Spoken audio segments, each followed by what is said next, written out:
Imagine monsters crashing the party, uninvited. You're dropping a deuce and a beast pops out the bowl. Yo fam, streaming live. Smash that like 4 tubs, Manhwa. Check out this freak that just spawned. Sup peeps, screaming. Gets weirder. Mick finds a gross granny goblin in a trap. Lucky she wasn't stuck in a washing machine. But check the fit. She's total goblin eye candy. He almost dipped, but her fan pick hit him in the feels. Thought she was ancient? Nope. She's the baby sis. What the heck? Saves the young granny, gets a silver wasn't gonna eat it, but then his window goes, boom, and a tower spawns next door. Forced his hand? Right? Boom. Gets a sage window sheet for survival. System also drops a bomb. World ends in 15 days. Classic. Then whoosh. Tower time. Starts the tutorial. Rolls the combat swordsman class. Stats unlocked, plus a free sword. Sweet. Tower says survive 60 minutes. But Sage says, nah. Slay everything in sight. Tower's trolling me. Swear down, but no proof. Bam. Wild monster appears. Looks cute, then goes full demon trying to eat him. 1/beast meets its maker. XP goes burr. Starts farming those raccoons like a pro. PETA would flip. Hits level 2. Grabs 2 stat points. But then the glitch hits. System bugs out. Resets his level. Music square one. Cause he's carrying that weight of knowledge. Sage system makes leveling a total grind fest. Basically, a huge nerf. Oh snap. Greater than hits. Level 2. Instantly But wait. Points stay. It's not a bug. It's a broken feature. It's gotta be tougher to grind level 21 than 1 to 2. So he's farming infinite points. Dude's another horn raccoon charges him. He counters with that sweet sword skill. Hits it. Easy clap. Monster down. Levels up. Penalty kicks in. Back to level 1. Checks the window. Theory confirmed. Big grin. Confirmed. Even resetting. Level 1. Points keep stacking up. Billy's hyped. Normally, high levels need insane XP. Turns out, that penalty was actually a total blessing in disguise. He stared at his remaining points, trying to figure out the sickest build. Logic was screaming, bro, dump it into strength, so he could hit harder, or agility for that ninja speed. But nah, he ignored common sense and dumped every single point into sensitivity. Meanwhile, somewhere deep in the woods, he kept wrecking those raccoon scrubs to grind. They were total pushovers just like the newbie guide promised. Camera pans to a pile of code. Monster. Bodies and Lee realized the spawn rate was absolute trash. That's why he needed max sensitivity. With level 20 senses, nothing could hide from him. Out of nowhere, this gnarly red aura popped up behind him. Major yikes. Then the system pinged him with a notification. Congrats on the genocide run. You unlocked a hidden quest. Cue a massive unicorn raccoon hybrid, double the size of the small fries. Objective? Beat the level to alpha. Sounds fun, right? Before Lee could even say what the heck, the beast flexed its leg muscles. It launched straight at our boy, trying to skewer him like a kebab. Hoyong yeeted himself sideways, letting the monster faceplant into a tree. He did a slick combat roll to stick the landing. Turning back, he was like, yo, that thing moves way too fast for a rhino-sized fur. The beast ended up with its horn wedged. In the wood, Hoyong wondered, is this the big bad boss? Lee took a breath. This thing was way buffed up compared to the mobs he'd fought. Then the boss yanked itself free and locked eyes on him. It charged again, but Lee's heightened senses were going haywire. He clear's throat could basically see the attack and seeing an opening, the kid capitalized on the momentum, and, while it was mid-jump, he unleashed a nasty counter, cleaving the raccoon right in two. Totally doable. He smirked. Mission clear. He snagged some gold as a loot drop. Lee noted that for a level 1 noob, his stats were hitting like a level 7. Tutorial complete. He shut his eyes that hour. Felt like a freaking century. He peeked open an eye, stoked that the grind was finally done. But hold up. Celebration canceled. Hoya's eyes went wide with pure confusion. He was standing in some random hall, packed with other people looking just as clueless as him. Lee realized he'd just been fast-traveled somewhere new. Suddenly, a massive speaker crackled to life with a weird voice. It was like, Gretson surviving. Welcome to the tower lobby. Region C-2-5-6-7. Lee stood there, brain buffering, not getting the vibe at all. What is this dude even yapping about? He did a quick head count. 15 dudes and 11 girls in the room. Guess everyone here survived the newbie tutorial. Total chaos erupted as folks frantically scrambled to use their phones. Hoyan just chilled, staring at his palms in total silence, thinking, if I didn't know the world ended, I'd be losing it too. Lee gripped his fists. Chill, man, you are totally surviving this. A blonde chick with green eyes looked lost. Beside her, a long-eared shorty said, N Tower. The girl, Miss Tuspo, looked down and practically jumped out of her skin. Everyone finally clocked a bunny man rocking a white suit. He struck a kawaii pose. I'm Kung, level 55 manager. 3. The crowd was spooked by the talk of Furba and started grilling him with questions. Kum sa, ugh, you guys are so basic with the panic. A guy yelled, yo, got a real question, distracting the bunny. It was Lee, locking eyes with the creature. Music? If the world is toast, he asked, what's our game plan? Kum gasped, pointing. A solid question. His cute vibe shifted. All 24 players here. Then, demon face mode. You're all in a deathmatch now. Everyone. Plus, Lee gaped at the psycho statement. Cue the whole planet's here. Squat up, clear floors, climb high. Hearing that, Lee asked, if we hit the top, do we get our normal lives back? Rabbit shrugged back to normal. Like I would know? Our hero felt sick at that. Lame answer. Then, what's the point of climbing? Kum replied. Who needs deep meanings? Just go. He strolled off. Stay down here, and you're dead meat. Mid-step, Kum paused. Oops, forgot a tiny detail. He turned, looking grim. Tutorial already, wiped tons of people. Reality slapped our hero. He hadn't even considered that. Realizing that even a simple tutorial was too much for some to handle. Horrified, he pictured kids and seniors failing. No way, ... When Cone hit the center, he waved, eyes on me. You knew. Smirking, he asked, who's brave enough to try killing me? I gotta die to go home. Massive rewards if you help me out. Lee thought, smells like a trap. Lee scoped him. He looked soft, but level 50. I'd get wrecked. Sweating, he muttered, falling back. Gotta watch and learn first. But the guide popped up suggesting a different move. The game tip was clear. Help Kukon get back home. Hoyoung read it, but paused. Smack the bunny. Was the system serious about attacking? He hesitated, backing off nervously. Even if he looks chill, he muttered, this quest feels super sketchy. Creepy music vibes. Still sweating, our MC kept overthinking his next move. Suddenly, some brunette dude stepped up. I'll handle this. Guy acted all high level, mocking the bunny. Lee felt like a with an ego the size of the moon. The dude drew his sword. Gonna delete this mob painfully, he bragged. No chill. He rushed Kungum, swinging for a crit. Meanwhile, the bunny stayed super cool. Blade inches away, didn't even flinch. But right before impact, bam! Huge fist to the face. Tiny bunny went full swole mode, countering with monster strength. Before anyone could say, blood sprayed all over the blonde girl and some random kid. Watching a player get wrecked, right there, ... Everyone was shook. Brains totally offline. With a psycho grin, Kungum was like, my bad, slipped. The room, still in disbelief, stared at where Sorgai got eaten, saw the bloody mess and just lost it. Panic mode on. Everyone bolted Lee, frozen in place like a statue. He was terrified, thinking, yo, that could have been me. Poof back to cute mode. Chill guys, total accident. The bunny pleaded. Lee checked the guides, hint again. Seeing blood on the screen. Spooky music kicked in. Rabbit asked for a ride home again. Was the guide trolling Lee? Covered in red, Kungan did, puppy eyes. Rewards for helping. Nobody bought it. Room was vibrating with fear. Hoyoung started freaking out, wondering if the guide was actually a death trap. Suddenly, ding! Sage mode out. I went gold. System popped up. You unlocked 2 skills, bro? Sage's eye. Never used it. Lets him peep everyone's stats. He blinked. Whoa, where'd this cheat code come from? Gold eye glowing. He scanned Kungum like a barcode. Read the bunny's stat. Window and grinned. Oh, huge misunderstanding. We're good? Kungu danced by the corpse, singing home. Hoyoung raised a hand. Lee stepped up. He knew the guide was legit now. Staring at RMC, the rabbit was shocked. You're only level 1? Lee shrugged. Does level matter for a fetch quest? Kung smiled. Nah, not at all. Our guy steps up to the bunny, who spreads his arms like, and me.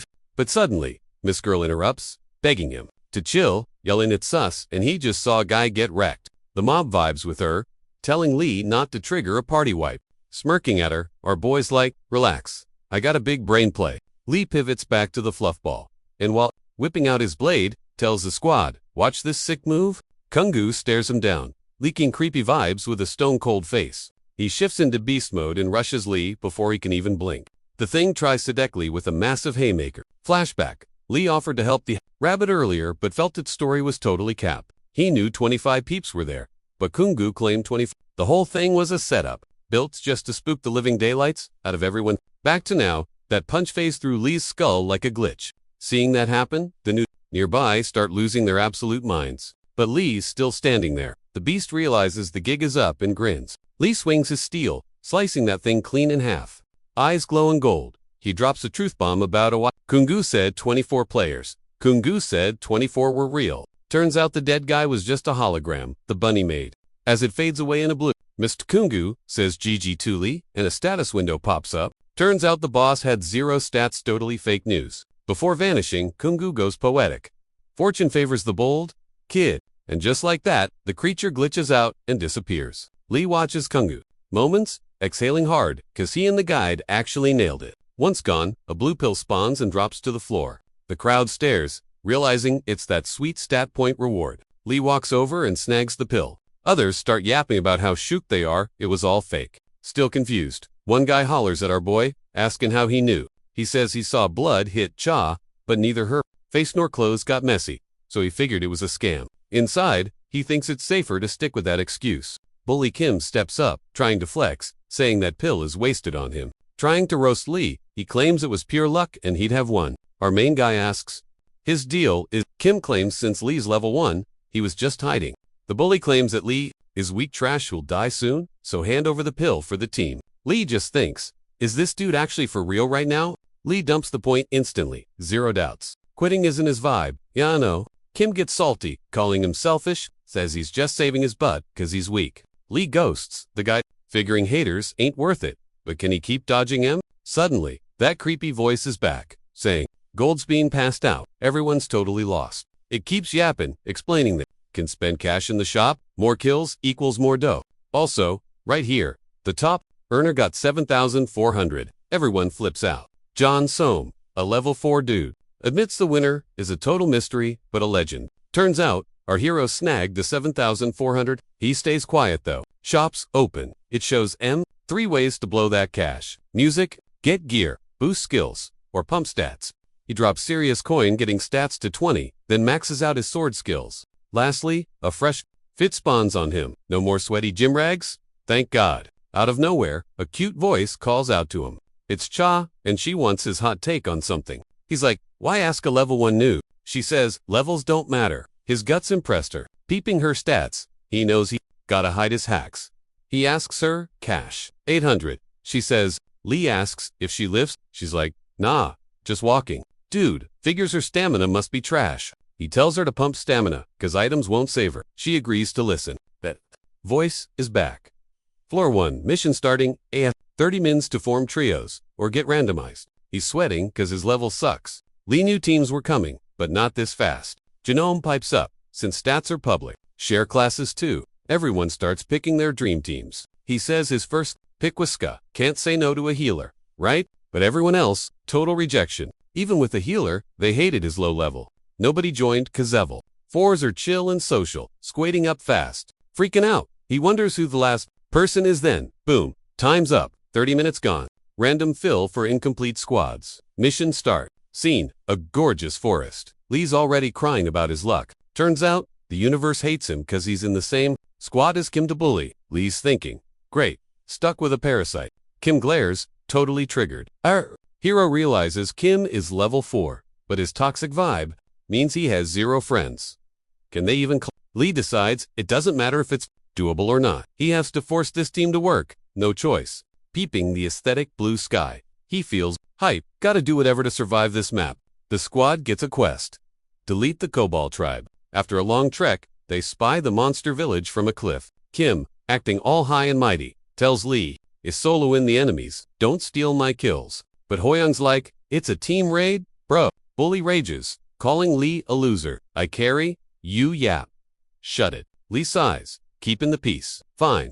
Carry us then, Mr. Pro. The trio keeps walking. Kim roast Lee non-stop, but Lee just ghosts him. The girl watches the drama, wondering if this party is doomed. Mid-walk, the bully whines about the bug count. So gross. Lee watches this tantrum, trying not to lose his mind. Scouting, Lee spots bugs, snacking on fruit up high. He notes there's a lot of bugs. But hey, it's a mountain. But looking closer, the bugs are acting super sus. Cha interrupts, asking if the mobs are gonna be Leah says they're probably tougher than raccoons, but chill since they're level 1. Suddenly, they spot a cobalt, a jacked hyena on 2 legs. Seeing the B-star hero freezes, that is definitely not a raccoon. They camp in a bush, and Chase whispers, that thing is way too buff. Lee nods, scout first, don't be dumb, but someone steps out loudly.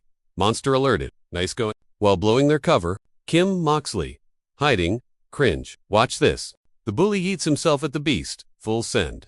The creature's confused.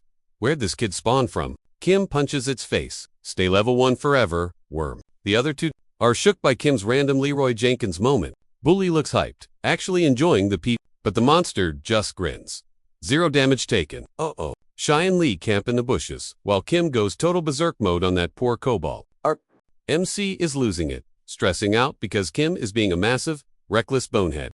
Shy can't just sit there watching, so she pops out, healing magic blazing, ready to back up that idiot. Even with buffs and spamming attacks, that kobold is barely feeling a tickle. Total tank. Who gives Kim props. Dude is a moron, but he actually knows how to abuse level gaps. With backup, he might actually solo this beast. The MC flips on Sage's eye to scan the brawl and notices the kobold is taking 0 damage. There has to be a hidden weakness somewhere. Panicking, he checks the wiki guide and finds out these kobolds are chill, unless you poke them. Great, they picked a fight for 0 reason. He keeps scrolling through the info, desperate to find a weak spot on this mob. Then, boom, he spots the golden ticket right there. Meanwhile, Rage Kim unleashes a skill, but the mob sidesteps it like a pro. He whiffs, hits a tree, and it bonks another kobold on the head. Hoop! The tree smashes the thing's skull. Now that beast is ticked off and way higher level than the first one. Music, it locks on to Kim. Ready to brawl? Worst case scenario, they team up to double team our guys. Kim realizes he is cooked and wonders where Lee is hiding at. He checks the bush, figures the coward bailed on them. Raging hard, the level 6 kobold rushes Kim with a giant wooden stick. Cha, done playing support, draws her blade and charges the level music 6 beast, but she trips on a pebble and face classic clumsy moment. She is totally freaked, knowing she is about to become Monster Chow as they close in for the kill. The beast is super salty about the sword and goes for the finish. Suddenly, a random fruit lands right on the thing's back. Snorts, a blade flashes, slicing the fruit and spilling purple glow. Lee uses basic sword skills to slash the neck, mixing in that purple juice. Feeling the hit, monster checks the cut and watches it get nasty fast. The goo spreads like wildfire, and pop goes, the weasel it explodes. Kim and Che are staring with their jaws on the floor. The bully turns around and sees the loser, he mocked casually, wrecking a mob. He is shook. Cha is super hyped. Lee saved her bacon and is safe. Our MC is feeling cocky. The bugs ate everything but that one specific fruit. He pulls a poison apple from his inventory. That was his secret weapon. The guide said, kobolds are weak to poison, and Lee's hyped cause it music was the cheat code to speedrun this level 1 quest. Watching the loser solo a mob he couldn't, Kim's rage meter is maxed out. Hoyoung helps Cha up. You good? She hits him with a quick yep. They start chatting. Lee's like, my bad for the lag. She's chill since he saved her skin. Suddenly, Kim spins around, veins popping, screaming, looser. He roasts our hero, calling him dead weight, claiming he camped in a bush while Kim almost died. Lee's confused, like bro, we just clapped a monster. What's the beef? The bully storms off, mega salty. Lee wonders if the dude's actually psycho. Trying to keep cool, Lee sighs and goes. Kim's clueless, he'll get wiped solo. Later that evening, we spot the kobold village. Kim keeps throwing hands at mobs with his bare fists, claiming he's a PvP legend. He's flexing hard, trying to drop just one baddie. Meanwhile, Lee and Cha are sweeping the map music. Like bosses, Pride's got Kim tanking hits for 0 damage. Cha and Lee cheese it with poison, but too stubborn to switch strats. Face smashed and dripping red. He swears, mobs won't stop his grind. He'll get music. That loot. Blinded by dumb vibes, he rushes the kobold again for a punch. 0 effort other to clear the village. Basically soloed the quest. Salty Kim looks back, shocked they're owning it. Then 2 beasts sneak up on him. While he's lagging, one bonks him right on the noggin. Ouch. Skull damage. Another joins in and they start jumping the poor guy, claws digging in. All he can do is whine about the HP loss. Dude just turtles up, hands over his head, crying on the floor, spamming, help me. Attacks, pause. Kim, still sobbing, peeks one eye open to check the scene. He sees his attackers sliced up and drenched in purple slime. Then boom, their heads pop. Instant elimination. Still floored, he watches bits of the mobs he couldn't beat fly everywhere. He looks up. There's Lee, hand out, looking like a total angel with that lighting. Lee smirks and trolls him a bit, asking how music, it feels getting carried by a level 1. Kim, face racked, looks up at his carry. With a totally new vibe, the dude smiles, crying happy tears. He cheers, calling Hoyoung his duo partner, and best, Ches, Shook didn't see that coming. Finally, squad completes the mission. Mission over. The trio zaps through the portal, popping back into the lobby. Ken looked totally wrecked. kicking himself for his life choices. He's haunted by the memory of kneeling and pledging loyalty to Lee just cause he got saved. Meanwhile, Cha is hyping up our main guy for finally hitting level 2. The bully is still sulking hard, but decides he's gotta stick to the code. His pinky promise, seeing him grumbling to himself like a weirdo. The girl asks what his deal is. Lee notices the ghost town vibe and figures there. The first one's back. He calls it pure luck. The girl gets salty at that, insisting they only won cause he's got crazy sharp eyes. Blushing, he mumbles that he would have totally failed without her backup. Just then, other squads start spawning in from the portals and filling up the room. Lee clocks that the next arrivals are the hardcore players who hit level 4. A quick scan tells him they probably also figured out monsters, weak spot. He wonders if the scrubs will make it back in one piece. Then, a portal spits out just 2 people, and one looks pretty banged up. They collapse on the floor, just stoked to be breathing. The girl rushes over and asks where their third teammate is hiding. Sobbing, the woman remembers a cobalt, wrecking their buddy, and says, it's just them now. The system voice booms out, announcing that the level 1 quest is officially wrapped up. The blonde freaks out, screaming that people are still missing. The voice ghosts her complaint and states that 6 squads made it, 8 players got deleted. Hearing that, Lee gets a pit in his stomach. His face goes totally grim. He knew it'd be tough, but losing that many noobs on the first run, that's brutal. He pictures the tower looming over a massive pile of bodies, wondering how high the body count will go before the end. The system starts tallying up the loot for the survivors and the speedrunners who finished first. Everyone gets 1,000 gold, but Lee's crew snags 2,004, winning the race. The kid thinks that's chump change compared to the tutorial payout. Gold is basically his life insurance policy, so he needs to hoard every coin. Someone shouts, "Who got first place?" And our hero freezes. Glancing over, he sees the second place team staring, so the secret's out. He's about to raise his hand when a bully interrupts, shouting that they are the champions. The big guy starts flexing, calling everyone else weak sauce and telling them not to cry about it. The crowd looks confused, like no way a level 2 squad beat us. The big guy gets ticked off at the murmurs, acting all high and mighty while asking if they're just jealous. Seeing his chance, our hero chuckles, realizing the loudmouth is taking all the heat off him. The room fills with salty vibes and envy as people start gripping. Lee snagged 2,000 gold for doing 0 work. Total carry job. Lee gets it doesn't matter if he flashes skill, they just judge his level. Hearing that, Cha gets super salty, cause she knew her bestie was the real MVP who clutched the win. But Lee's like, chill, zip it, they won't buy it anyway. Hoyoung, looking all cocky and full himself, says he's gotta flex his real skills to prove it. Level 8, Shan. SA claps loud, trying to grab the attention of the other noobs, begging M to chill and focus on staying alive. Show, a level 8 sword duty agrees. Let's push on for the dead homies. After those pep talks, everyone gets hyped to squad up and climb the tower together. Just when they thought it was chill, a blue flame pops up on the statue's torch. But that pretty blue fire flips the script completely. It shifts colors, turning dark red and purple. Every torch copies the vibe, lighting the whole place with a purple glow, and that creepy voice returns with a warning. Lee's stressing out, wondering what the heck is going on. The voice says survival stats for level 1 in Zone C-2-5-6-5 sucked. So, get ready for a penalty quest. Everyone's confused. Then a poop-op warns. The death quest starts now. Lee and the crew are totally shook. Finally, the voice says, pick a victim in your head. Most votes does the suicide run. You got 5 minutes. Checking the clock. Folks panic, trying to figure out the play here. But they realize voting equals killing. All eyes on the timer. They get it. Being voted is basically game over. Everyone's freaking out, trying to think who to throw under the bus to survive. She tries a hack. If we vote ourselves, maybe nobody dies. But before she can finish, a dude yells, then we all might have to do the quest. The crowd starts to melt down, realizing the clock is ticking. Suddenly, a chick points a finger at someone. Lee looks up, yikes. Everyone's pointing right at him. Cha tears up, scared her bestie's gonna get picked. Even Chilcho is sweating, asking if this is too savage.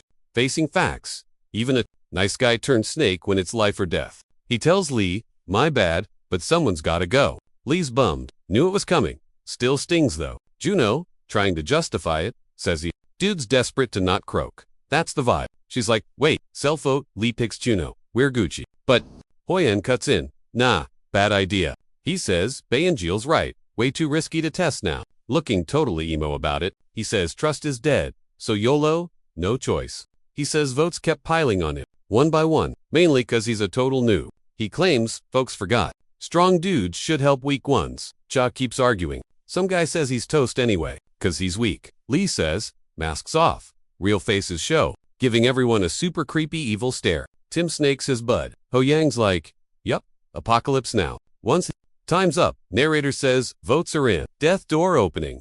Massive red lightning rift, tears open, showing the mission gate, facing that scary death portal. Our guy is freaking out. The gang realizes they messed up and panic. Shaw starts bawling, watching him walk to his doom. Kim laughs. Glad I don't have to listen to that kid anymore. Super bummed. He thinks, sacrifice picked, altar ready, no reaction. Walking to death, he spots the relief and guilt. He had to be the lamb. But that altar wasn't death. We see the tip telling him to take the death mission for high loot chances. Then he steps through. No sadness, just a hidden smirk. He's in it for the reward. A bit after Lee went. Inside, some feel guilty, while others couldn't care less if he dies. Kim and Chase sit together. A voice asks if they're good. It's Jan Sang, sounding super worried.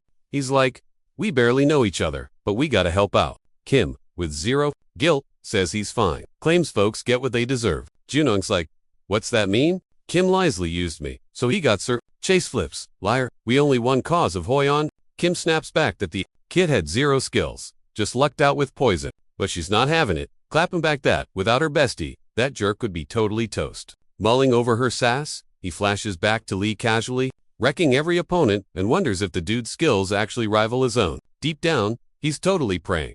The guy kicks the bucket. Jun just ghosts the drama, hoping Lee is as cracked as Chase claimed, eyeballing the spot where the mission portal last spawned. He figures if the hype is real, the kid might actually respawn in one piece. Chavin refuses to doom. Remembering his words, she dries her eyes and swears she's betting it all on him. Catching that vibe, the guy grins at her, agreeing he's bound to make a comeback too. Meanwhile, Isekai time. Dead trees everywhere, and crows circling, fresh roadkill. Spooky. Lee strolls through the cobalt corpses and clocks that this village is the same one they raided before. Total creep, all chill. He shrugs it off and boots up the Sage system to check the walkthrough again. Peepin' that the guide was suggesting he tackle the death run. He admits he was going to volunteer anyway if things went south. Low-key salty, the guy balls up his fists, recalling Kim's snake move, and vowing to get his get back. A ping pops up. The Cobalt hunting squad just returned to base, and a bunch of them spawn right behind RMC. The mobs look triggered, and ready to munch on whatever's in front of them. Sensing their OP vibes, he starts sweating bullets. The whole gang's already here. We see the entire squad is bossed by a massive red-skinned tank, decked out in scars and armor. The system pings again. Death mission start. Lee's gotta delete the commander and his goons. Seeing all their homies wrecked in front of them, the Cobalt crew goes full rage mode and rushes our boy. The Sage system pops up with a tip. Just like the basic mobs, the boss is weak against, wait for it, poison. He grabs a toxic apple from his inventory and crushes it to let the juice flow. Still stressing about the mob count and the boss's high level, he starts buffing his blade with all that poison. Before he can blink, a bunch of those creeps rush him. Spears out. One tries to turn our MC into a shish kebab, aiming right for the chest. But Lee hits the dodge button effortlessly, making the beast fumble his weapon hard. Exploiting the opening, he slices off the Cobalt's hand, splashing poison all over the thing. For the rest, he spams his level 2 sword skill, one-shotting the whole pack. Once clearing the wave, he sighs with relief. Only one baddie left to go. The kid stays cocky, hyped to 1v1 the boss and test his real power. Lee swings, but the commander blocks it easy with dual blades. He starts panicking cause he realizes the monster backed off perfectly to nerf the hit. This guy's no new. He didn't think a mob would have such prosperous. Leaves our guy confused cause the thing just pulls a 180 and dips. Zero, chill. It just yeets itself into the woods. Lee's like, why you running? And chases it. He's landing hits like it's easy mode. Music, roasting the beast for being total weak sauce. Bummed it's boring. He goes for the finisher. But then, super weirdly, he sees his sword bounce off like a rubber toy. Beast just chills, staring at a red glow of. Lee looks over and finally gets the memo. Spots a massive, creepy blood moon glowing through the dark clouds. Music, Cobalt stares, eyes shift, and he gets swole. Music speed blitzes our guy with a nasty slash. Back at the hall, Kim is cracking up, claiming Lee is totally toast. Acts all cocky, saying he'll carry the squad. She is still spamming prayers for her buddy's safety. Kim gets salty, telling Cha to quit praying. She snaps, gets totally livid, telling him to grow a heart for once. Asks what Mr. Tough Guy does if our boy makes it back. But he swears it's impossible. Boom, portal pops open, shocking everyone. She feels the vibe and knows exactly what's up. Everyone freezes, staring in total disbelief. Jaws drop and sighs hit the room. They see a beat-up Lee stepping on out. System announces the survivor as he walks up. Rewind a bit too before he actually won, guide warned. Red eyes mean danger mode. Why? Tanking hits. He wondered about the glowing eyes. HP low, backing up. Bleeding out, knowing he's got to plug the leaks. Beast charges, and he knows one hit wins it. Raging hard, it attacks like a triceratops, rushing him while he panics. Seconds from impact. He scrambles for a plan. Mansa aims for his chest to end it all. He barely dodges, hits the dirt, and pops up. Sees the beast pierce the tree like butter. Suddenly, lightbulb moment, he gets an idea. He figures a sword can't slice a wall, but a nail? That thing pokes right through. Easy.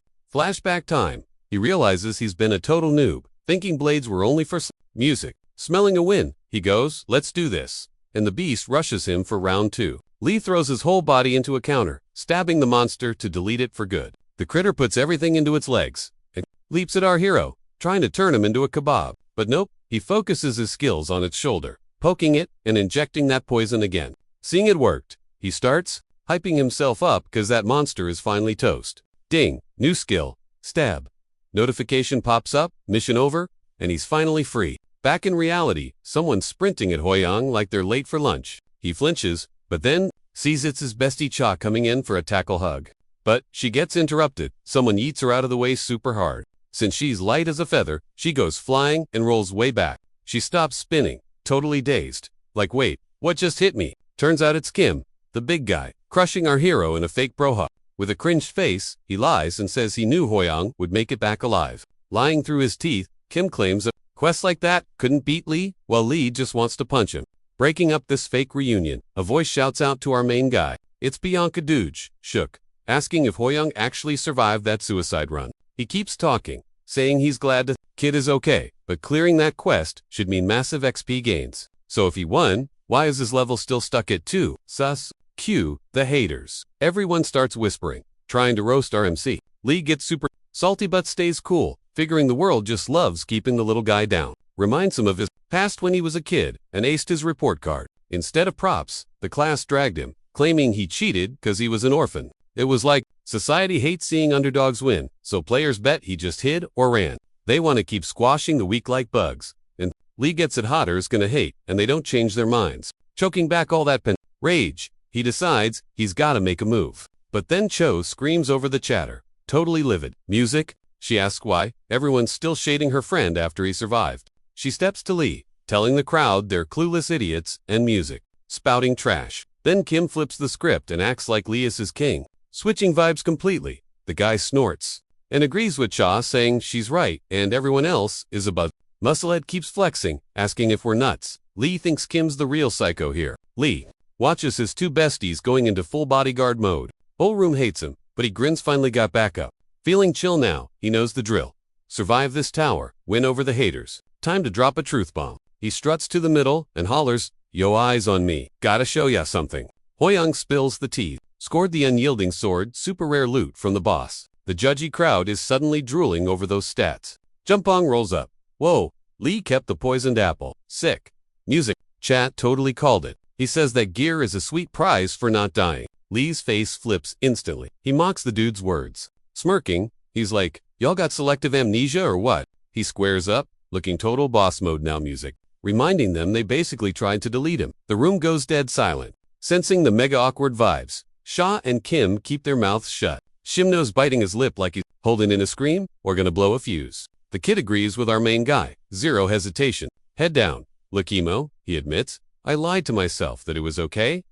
Just being selfish. He keeps going, saying voting for Lee, cause he was a noob, was just painting a target on him. Crickets in the room. Then he bows 90 degrees to the hero, saying sorry, big time. Crying his eyes out. He's like, I'm so glad you made it back, man. After that sob story, everyone feels like trash. Hoyang says zip. Cutting off the pity party, one of the players waves it off. Chill, he got rare loot. So we're good, right? Hearing that cold-hearted Junguno gets salty and asks, seriously, how are you this toxic? He asks if she feels zero guilt. She snaps back, don't talk, you voted first. Lee cuts in, throwing a hand up to stop Chuno and starts breaking it down. I'm not here to roast you guys, he says, just don't want a rerun of this mess. He tells them they should have clocked it. The tower's playing games, trying to split the squad, It wants drama and fights, laughing while we all crash and burn. The players are shook when the truth hits him. Honu gets hyped, saying him surviving proves they can actually beat the system. Shan, Sonon steps up. So, what's the game plan? Boss. He snaps back. We find a way to save more people and keep leveling up. Staring at the sky, he vows they'll climb till they hit the top floor. Eyes full of hope. He wrap it up. Then we get our lives back. That speech slapped. Everyone's hyped for a bright future. CH adds, gotta team up to make it happen. MC digs, the squad talk. Juno just creeps in the corner. He's beaming so hard, he's literally leaking tears. Thinking Lee's the GOAT, and he totally misjudged him. Total bummer. A voice drops its that Kangum, hello, again. The bunny acts all sad and goes, new quest is totally a survival game. Mob asks why he's back. Lien clocks the vibe. For real, Kung gives the kid props for catching on. Fast, finishing Lee's line with a total creep face. Says level 2 involves the 15 peeps right here. Battle Royale. Hope crashes. Panic mode, activated. Rabbit hits a kawaii pose, saying, you noobs are low level, so enjoy this snack. Then he's like, here's the rules. Rule 1. 16 players versus 16 clones. 32 total. Rule 2. You pass when all clones are wrecked. Heads up, the clones will rock your exact stats and memories. Rule 3. 0 loot 4, killing clones. But frag, a real player. Score points or gold. Basically, if you're savage, it's time to level up. Dude Wines Kungan ignores and snaps his fingers every 30 mins with 0 kills. Y'all get warped to doom. Purple light hits the altar. That violet zap morphs into a gate and a giant hand claws out. Survivors freak out and book it from the beast. Lee spots a giant ogre. Level, hidden, scary stuff. MC's face just screams, we're cooked. He freezes, kids losing it, wondering if they gotta fight that, then boom. Lee shields, the squad thinking, total disaster. Dude shook. For real, we only did floor 1. He needs to know how they'll handle this. Girl cries, I don't want to die. Lee thinks, not good. Everyone's panics. Then the beast rushes the squad. Lee saves the kid. Mission hasn't started. What gives? E glances over, realizing the bunny's just flexing to show how brutal the penalty is. Just a teaser trailer. Boom, another blast apparently tags his homies. Meanwhile, the squad was throwing hands at the giant beast. 0 effect. But the beast just kept swinging. Lee's thinking, is this thing just flexing or trying to delete us? The healer girl starts freaking out, yelling she's tapped on mana. Lee figures, since nobody's dead yet, the clock's ticking. Monster swings again. Lee screams at everyone to scatter, knowing if he doesn't block this, it's game over for the crew. Maybe if he stacks his dagger skill with that epic sword, he can tank it. Channeling aura into his blade, our main guy goes to block the giant hand. And miracle of miracles that works. The squad's jaws drop while Lee's just standing there confused. Whatever, they survived the vibe check, so it's all good. Everyone's hyping Lee up, but he's wondering if his dagger is glitched. Still, that hit felt way different from the usual spam. System pings a bill. Ability, limit broken, you're grounded for 3 minutes. Right on cue, the kid starts to feel the lag and face plants, totally out cold. Later, he blinks awake. Sista says, debuff gone, you're good? The squad asks if he's alive, and the other dudes tearing up, shockingly so chilled despite being Lee looks around, asking about the monster guy says, the rabbit already yeeted them out of there. The bunny speaks up, that was just the tutorial, hinting the real pain is coming next.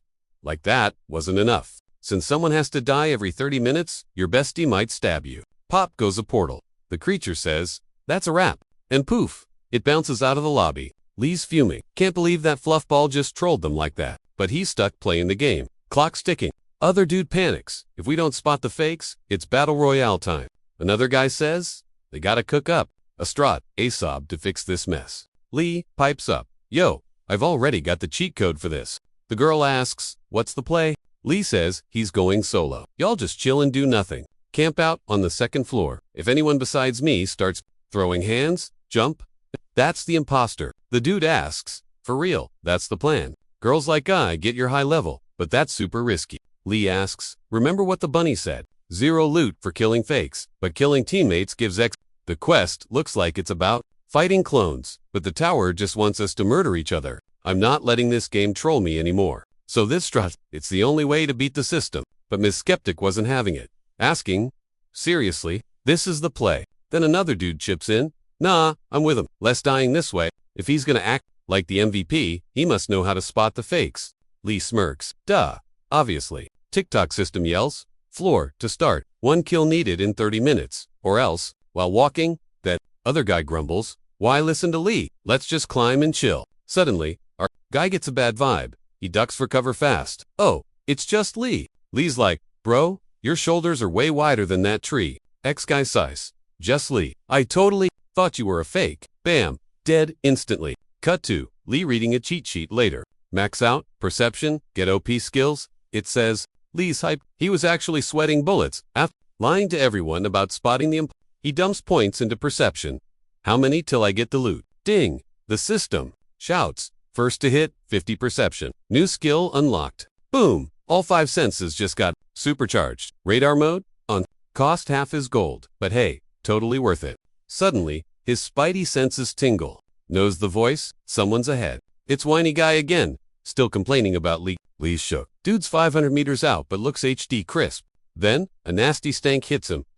What is that? Tracks the scent. It's coming. Right from that guy. Definitely a monster. Cut to now. Guys. Floored. System goes. Doppelganger slain. Lee blinks. Dude stayed in character till the end. Respect. Anyway, he's got the hacks now. Just need people to listen. Thanks to Hype Man. Earlier, the crowd's buying it. Can't hurt all these cats to do the same thing. Hope they don't die. Moving. AND ding. Player eliminated. Lee freezes.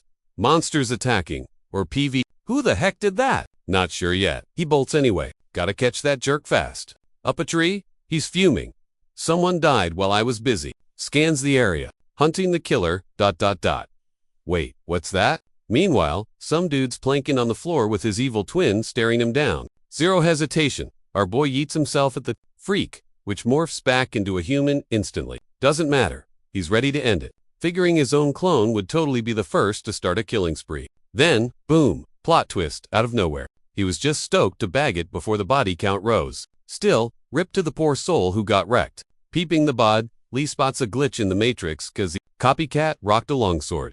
But that gash wasn't from a blade. Clicks for Lee, he spots an archer locking on, realizing the killer's a third party. Once he pops his skill, he sees it's not a clone, but a legit player. Plus, dude probably got clapped by his own twin. Lee rolls up, realizes it's Juong, and goes, "You good, bro?" But Juong's like, "Freeze," claiming he trusts him but needs receipts since he can't spot fakes. Aiming his blade, Lee claims he just smoked a clone, asking if that attacker was him.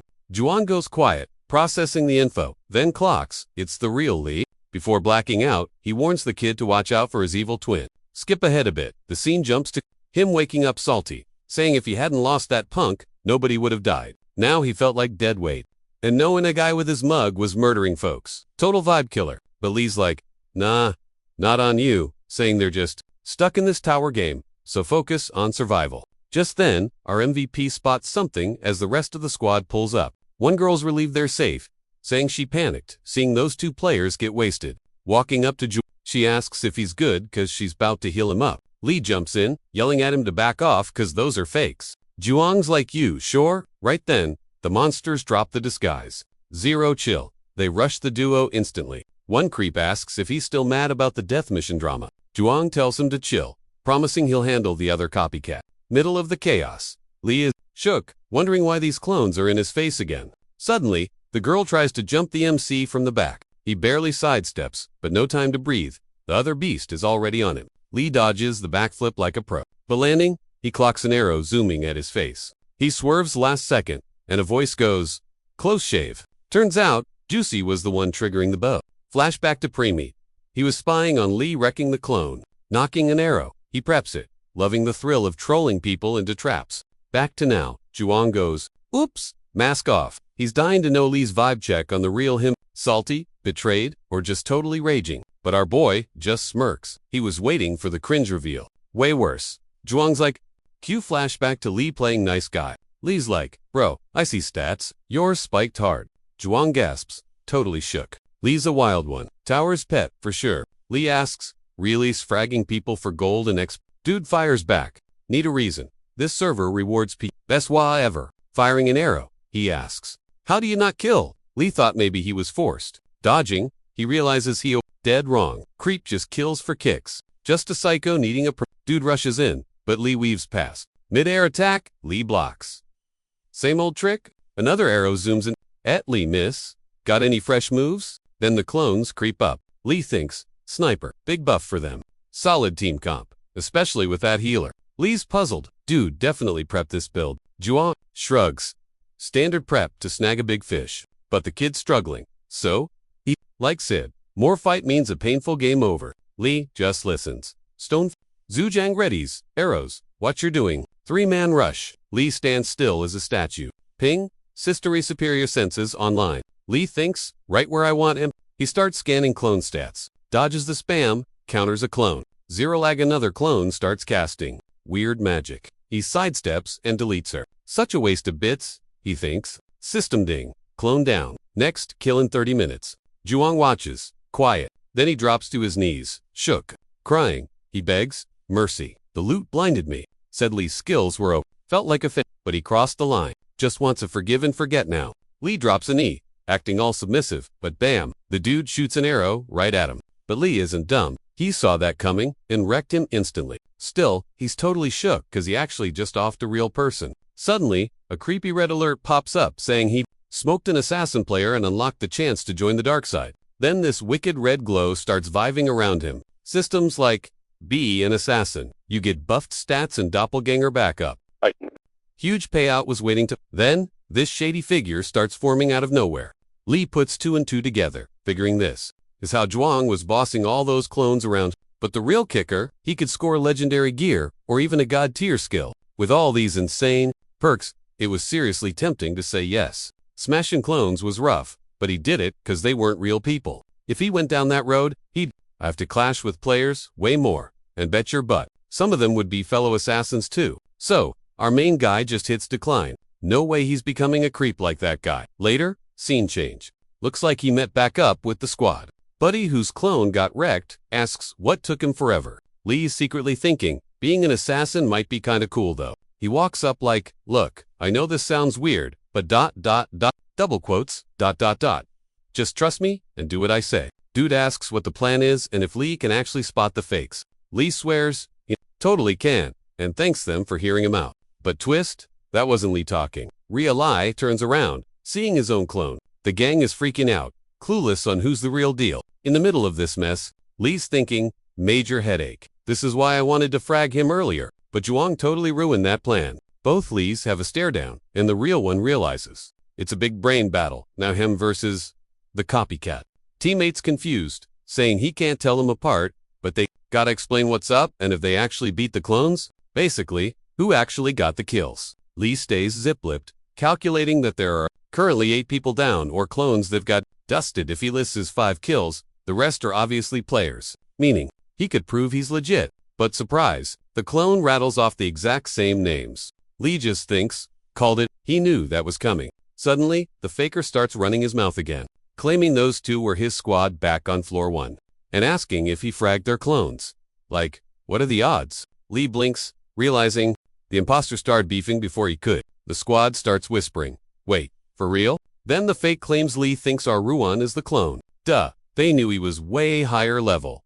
And basically, the boss, always hyping them up. Meaning, Lee was admitting he scrubbed the real Ruan. Hard to believe he got owned. Plus, if true, zero trust for a The squad's shook. The copy thinks the Arg is toast. But by now, everyone's totally team fake. 1 play left. Claimy rushed to expose the real fraud. With zero hesitation, weapons out. Enough talk, die, fraud. But the other dude, annoyed, goes. So you guys don't think I'm real either. Arguments start, and the hero stays quiet, thinking he almost high-fived himself for pulling such a big brain move here. The kid steps up, confirming he totally smoked Ruan. The copy asks if he's just rage. Lee knows a secret this clone couldn't possibly guess. Lunging at the fake Ruan, our hero shouts that the guy was a traitor all along. The clone rages, you reckless idiot, you're trapped. But someone yells, wait, wanting the tea on the traitor bit? Because of his logic, holds up. The guy attacking Ruan is actually Lee. So, our hero rallied everyone, winning against the clones. Clones get exposed if they kill,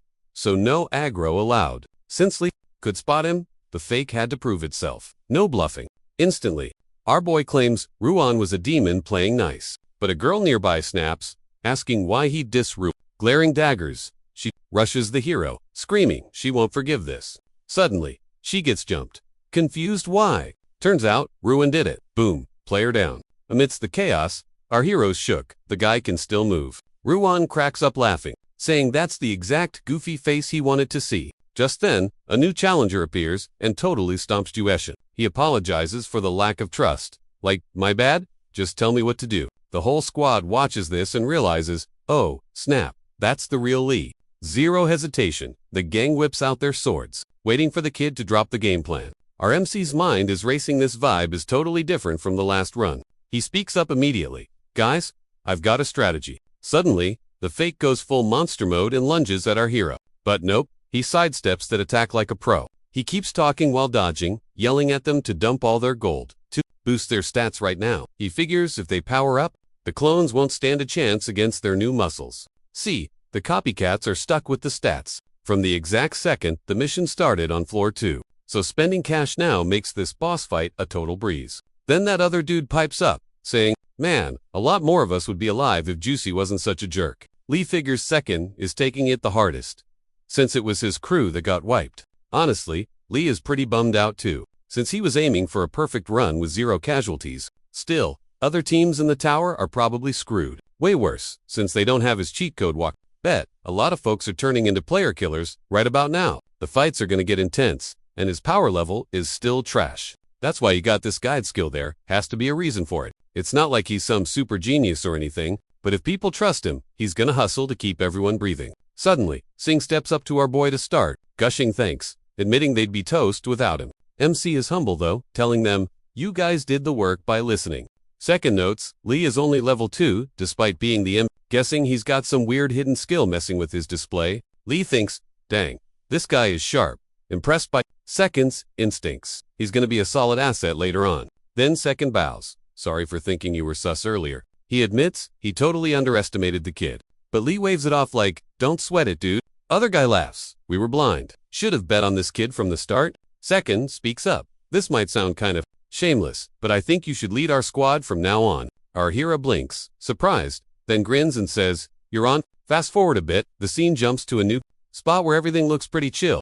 MC eyes a bush, then what? Takes out another clone, instantly. Mission complete. Time for everyone to grab that sweet gold loot. The squad looked stoked about bagging over 500 gold each. But some dudes raked in way more that. One guy hit 2,000. Lee just chilled, watching the scene. Glad everyone got their bag. All, cause they actually listened to him. With 12,500 in his pocket, he was Then Ding System says his shop rank just leveled up. Lee blinked. Oh, so that's the trick to unlocking the good stuff. He needed that legendary drip, rare gear only. Zero hesitation. He drops 5 grand, snagging a level 3 sword skill. Basic, but solid. Turns out he'd been spamming off moves without even knowing. So honestly, grabbing a broken skill for 5k, total steal. Anyway, shopping spree over, he zaps cash to the girl nearby. She asks, just take it. He grins. We crushed those kobolds and doppelgangers cause you had my back. Couldn't solo that mess. Plus, she's the reason. They can actually laugh in this murder-death. She's trying to save lives in a cursed world. Respect? She goes quiet, then softly whispers his name. Beaming, she vows, I'm gonna get way stronger. What? Lee tosses gold to the other dude. Do better. Yeah. Walking off, Lee thinks, at least he wasn't useless. Dude yells, bro, I'm your ride or die now. Boss. Later, somewhere new. Lee draws his blade. Time to test these god-tier hacks. System blares. Floor 3 started, siege mode, PvP against other servers. To win, they gotta be the attack squad, storm the castle, and camp the altar. Clock's ticking. 24 hours? Penalty for failing. Redacted. Yikes. System drops a loot box. A return stone temp item for this floor only. Lee checks the stats. Squad gets their stones. Freaking out, we got a PK real people. Lee grabs that loud guy. Flashes a dagger. You said you'd do anything, right? Cut 2. Poor dude scaling a mountain. He groans so hard, Lee could have mentioned, I'm immortal here. The system says, die here. Respawn at start via the return stone. Dude stands at the gate, flexing saying, destroying it was worth it. He smacks the gate, and the system goes, yo, durability dropped 81%. He spams attacks, stats drop fast, and boom, gate destroyed. My guy is feeling totally confident. Claims that was way too easy for his power level. But wait, the gate heals itself crazy fast. Glitch. He sadies it, spotting 2 dudes camping on the wall. Checks the altar like 10 peeps, chilling there. Recalls the MC saying, don't kill, we gotta test the respawn rocks. Remembers Lee's warning. no killing, and don't bail on a fight. So he'll handle them all. He gets hit. The hecka. He starts zoning out. Totally confused. Looks up, yup. That girl shot him. Cut to him, explaining the mess. To Lee, she fired weird magic bullets. Bruh, different vibe. Lee's puzzled. A pistol? At this level? No way. Even Suching, the pro soldier, couldn't use one. So, the only guess makes sense. It's an assassin buff. This fight's gonna be tough. Then the other girl pats Lee's shoulder. I'll heal everyone if it goes south. The squad gets hyped, saying they are cool, just waiting for the boss's call. Hearing that, the boy grins. We'll crush him soon. Later, a dude cries while a scary girl moon gazes above him. Back to Lee, who's currently buffing up. He eyes the castle and notices just 2 peeps on the wall, exactly like Red said. Frustrated dude says he's back again. Medic asks, aren't we testing the stone on him? Lee's like, can't confirm it yet. No time to lose. Archers start prepping. Our hero makes his move. Arrows fly. Lee blocks him. All hops on his shoulder, charges in, drops both foes, then warns. One shot only. Guys, watch your guy shouts. If we don't, cap the castle no. They'll figure out the stones. Must win. Getting close to the gate, guy sees his shot. Breaks the door in 5 punches. Don't rush me. Just as he goes to hit it again, bam, attacked. System, doors won't reset. Seeing all the racket upstairs, Lee's like, what's the tea? Villain's cracking up. Why are you scrubs still breathing? Keep acting cocky, bro, and you're toast. Squad's creeping on the baddie inside the gate. Chick wastes 0 seconds, locking onto target. Lee realizes, not random luck. She's a legit sweat. Plus, she's level 13, making him wonder if she farmed the newbies on floor 2. Bam! She snipes our boy. Lee ducks and chugs a potion. Infinite range. Seriously. Still, he was stoked he actually prepped this time. Peeping her stats. Each shot costs 10 mana minimum. Same shop rank means 0 mana potions for her. Hero rushes straight at the Grua who tracks him fast. Prepping round 2. Jumping down, he counts. She's got 13 shots. Max. Squad formed up. Our boys hyped, knowing they can totally wreck her. But such weird purple glow. It zaps one of Lee's homies. Flashback. How do we rush the altar if they're packing heat? Lie's like one-shot definitely, magic bullets. The other dude figures, it's all about their MP bar. MC nods. Facts. So, I gotta tank at least 1 hit. Locked in, he starts spamming heals. Squad rushes gun girl while Blondie clutches heals from the back. Assassin just watches, totally chill. Then she boots some soldiers, barking orders. Lee figures this is do or die. If they fight, they wipe. Gotta rush the altar ASAP. Suddenly, the other dude rushes Lee. Lee jukes him and counters the sidekick. Magic bullet incoming, but his bro blocks the shot. Girls shook. Wait, these zombies are they're reading her moves. She fires. Again at Lee's pal. Okay, you guys are kind of fun. Hero rages, watching his squad wipe sucks. She def knows they can Still, how's she so poker-faced while deleting people? Lee pops a skill. He jumps, rushes her. Cut to some dude crying. We're cooked. Bros at the altar. Rushing the squad. Gloves are off, fam. No more holding back. Gun girl shook. Yo, you're only level 2. You hacking? He grills her back. Level 13 already. That's kinda sus. She zips it. Suddenly, the floor lights up like a disco. System pings. Alta snag. Kick the enemy out to claim it. Lee peeps the scene, figuring he needs a full squad to lock this zone down. First step, delete her. He rushes in for round 2. She's dodging, totally confused. How's he reading my shots? Lee swings, but she hops away. Miss me? She'll blast him. But nope, guy's got ambit level prediction. See, Sword Boy here is actually one of the top dogs locally. Name's Kunia, former ping pong god. In pro matches with crazy rallies, it was tough to track the ball with just eyes. Top tier play meant reading body language, not the ball. It's all about predicting the trajectory, bruh. Mad skills. Junio's ping pong past gave him while chaos reigns, Lee figures that memory just gave him the cheat code. Boom, he sidesteps her shots again. Too slow. He smacks her. She's still up though, betting his stats are cracked. His squad rolls up, yelling they wrapped up their side. Let's finish this before the mobs Girls like, does that return, Crystal? Work for McNods. Yup, but knowing that won't save you, even if she ults. Now, she's toast. He decides to tank the hit to secure the kill right now. She smirks. You really think it's System alert. Her gunshot skill just leveled up. Lee lunges, but oof, too late. She evolved everything. In seconds, she absolutely wrecks our boy. Later, the system says the third floor quest is done. Dude looks super salty. Lee's loss. Why the long face? Bro, music, they won. But guys, mad. I carried this raid and the loot is trash. Lee's zoning out, thinking he didn't expect that rapid-fire combo at the end. Still, he tagged her. Her last words, "I'm remembering your gamer tag. Tria on the Alta meant victory royale." That girl was creepy though. Hope she stays blocked. Lee spots a portal. Looks like the losing squad's over there.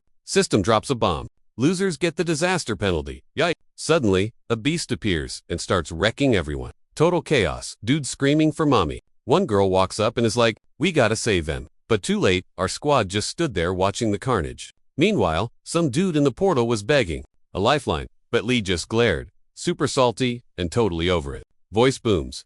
Only player 1427 made it. So, teams got shuffled. Right in the middle of that mess, Lee realizes he only clapped one enemy.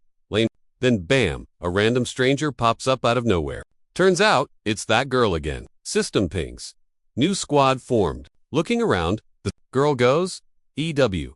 Gross." Lee's annoyed, thinking, knew my bad vibes were right. Jump cut. The crew's in a new spot now. Gur asks if this ghost town is floor 4. System yells, "At 6 o'clock? Y'all are doomed. Mission, slay monsters. Grab the exit portal." Simple, right? Portals drop randomly during the hunt, but only 20 spawn. Rule 1, don't let anyone steal your ride home. The squad was hyped for a classic monster bash. Feeling buff after clearing floors 2 and 3. Dude's grinning, "We're gonna farm XP like crazy." But the girl points out, since we can't share portals, means the monster spawn rate is probably infinite. Guy adds, "If someone extra portals, others get stuck." Typical tower trap. Lee just listened, quiet as a ninja. They agreed. The second a portal opens, ditch the fight and bounce. Lee smirked, thinking, finally, they get how the game works. But one headache remained. That girl steps up, like, "Why do I gotta do this? Boss me around again, and I'll end you." Everyone's mad, wondering if they should jump her. Flashback to 12 hours ago. Guy said, "Drop the attitude. Without gear, you're trash." Pow! She decks him instantly. Squad's shook. She sneers, "Think you got extra lives, bruh." Lee warns, "My turn." Cut the crap. He's thinking, I did all this too. Hunt a wannabe, not a real killer. Is she even trying? Staring him down. The grr gets in his face. "Finally found you." Hero goes, "You've got business? 'Cause we ain't here to chat." Just then, the guy gets a weird vibe. Wondering what's up, system alert. Starslayer wants him dead, and to keep him safe, it sent a cheat sheet. Reading the text, dude looks totally shook. Cut to now. Voice goes, "Sorry, I slapped your pretty face. Now zip it and become my tasty ex." Guy drops the mob, and boom, portal spawns. He glances over and spots our main character, asking what the heck he was doing there. Lee's like, "Why the face? Did I mess up?" Guy goes, "Nah, just thought you'd opened one. Did you?" Guy realizes Lee is way too sharp. Mick boots him into the portal. "Quit playing." He knew that dude was gonna pull something sketchy. Well, that's one headache out of the way. Checking the guide, system warns, if he gets clapped by the Starslayer, the killer gets fat loot. Lee figures Blood Day is risky, but might help the Slayer. Eyes forward. The KID finds a mob in system XP get. Lee scans the area. Ooh! Clearing this floor takes way too much time. Gotta watch out for Suan. Is she grinding too? Suddenly, at that second, he catches a whiff and spots a beast. System tip. Portal dropping orcs wreak the worst. Glancing over, Lee figures. This mob has the goods. Looks basic though. Still, he rushes in and absolutely wrecks it. Boom! System confirms. Portal is now open. Cut to the girl, and she is totally raging. Lee sighs. "Why is my RNG so trash?" She doubts him. He's like, "I literally told you, my luck is 0. RNG quests are my nightmare." She thinks he's dodging the portal orcs on purpose. Since Sudia has to take him out on Blood Day, she has to let him farm the kills. If he dies with no portal, she's screwed too. But let's be real, he definitely snagged one. System pings. Someone opened one. 5 left. Lee gets dramatic. "Oh no, there are only 5 left. Is this why people hate God?" But she's fuming. "Shut your trap and hunt." Later, an orc rushes the main character. Slice and orcs feels guilty, yet oddly satisfying. It totally gave off vibes like his drama with Seo and Ian, 'cause worrying about a guy just to off him, peak irony. Lee's the one stuck, so he asks why she's the panic queen. He grilled her. "Spit it out. How many gates did you open?" 5, she admits.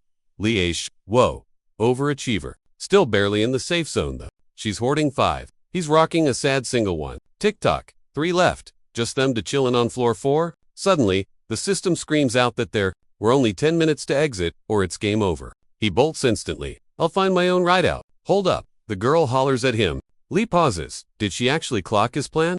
You need something? Clock's ticking on that 10 minutes. She just stands there. Crickets. Sketchy vibes. He needs to bounce. Like yesterday, Lee draws his weapon in a heartbeat, but she latches onto him and starts wailing. I totally forgot where I stashed my portals. He's floored. Is her internal GPS broken, or what? Later, scene jump. The squad's hyping his return. Buddy rushes in, super eager. Goes for a hug. Knew you'd make it, bro. Lee greets him with a fist to the face. Bonk. You spooked me. Thought the quest was still on. Gross squints. Actually, you kinda look like an orc. Rude. Keep that inside. Lee sighs. The gang huddles up since he's finally safe. Guy goes, she was bad news, but, ...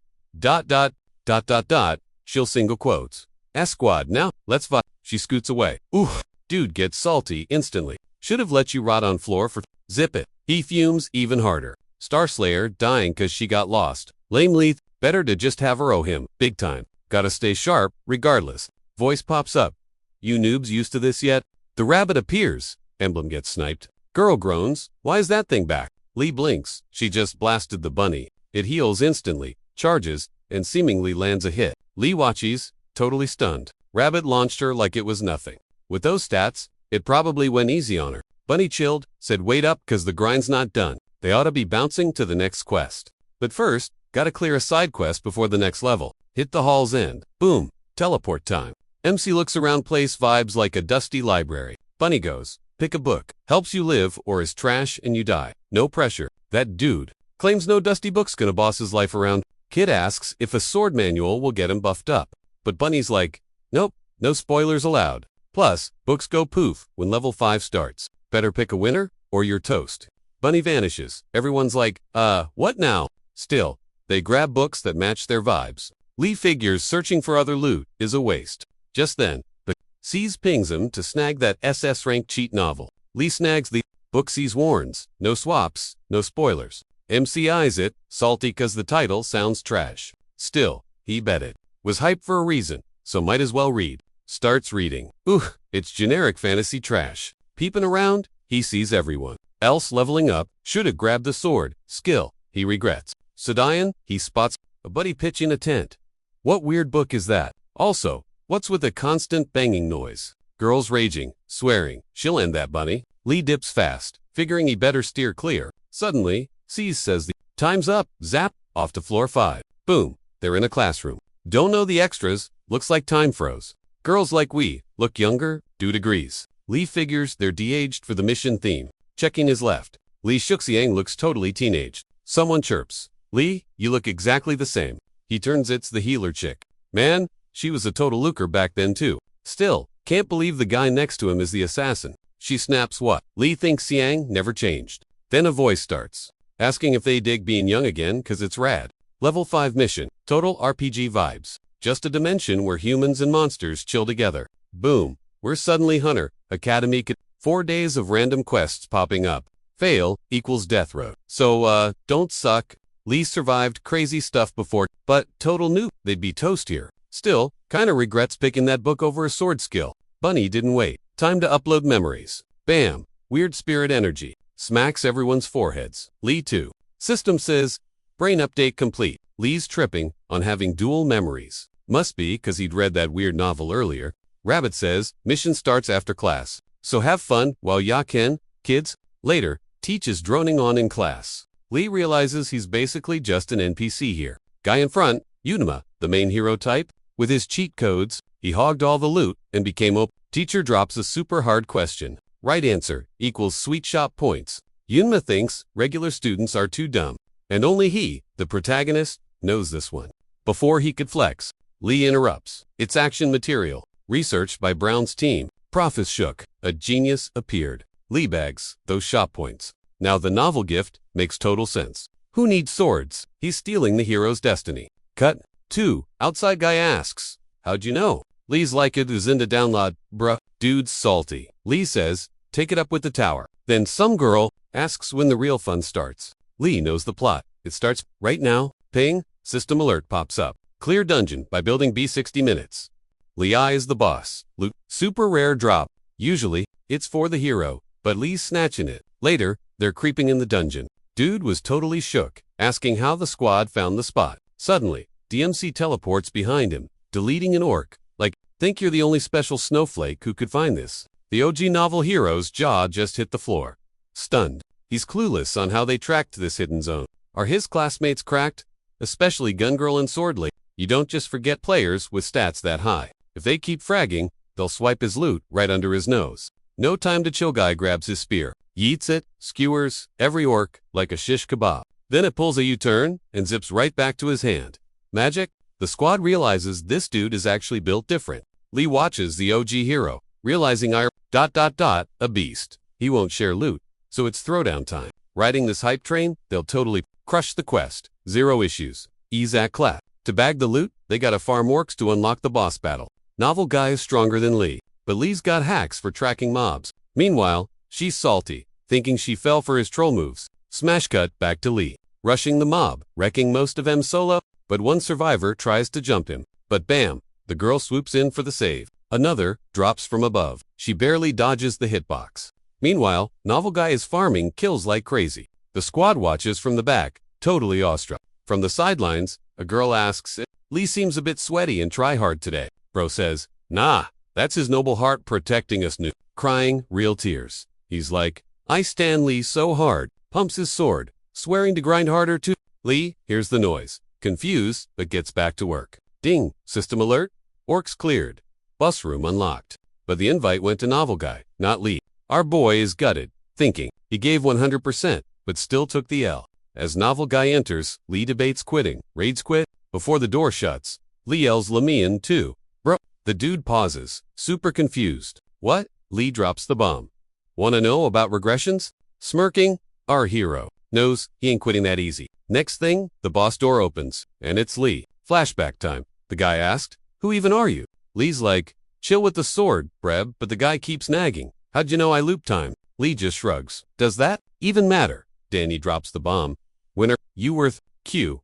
Flashback. A dude confirms, time loop kicked off in November. He was just 17. The guy freezes. Okay, you nailed it. He admits he's been stuck reliving his prime years.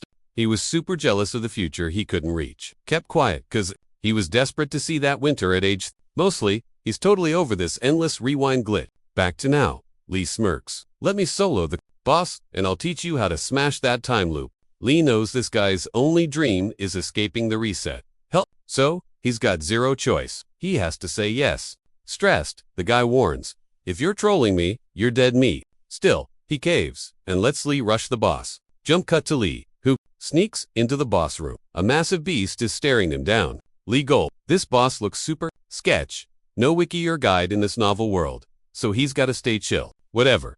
He's got a hack to beat it. Plan A? Let's go. The orc sucks in air and unleashes a mega roar. Right then, our main guy figures most noobs would rage quit from that sound alone. But his OP senses don't just boost him, nay. Hit mute on the fear. Even Sonic mind games get blocked. He jumps at the orc, grinning.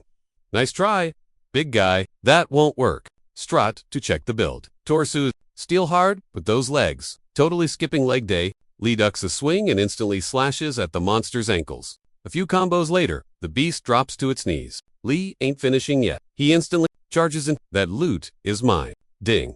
System alert. Orc warrior dropped an item. Cut to later. Lee's playing rock, paper, scissors.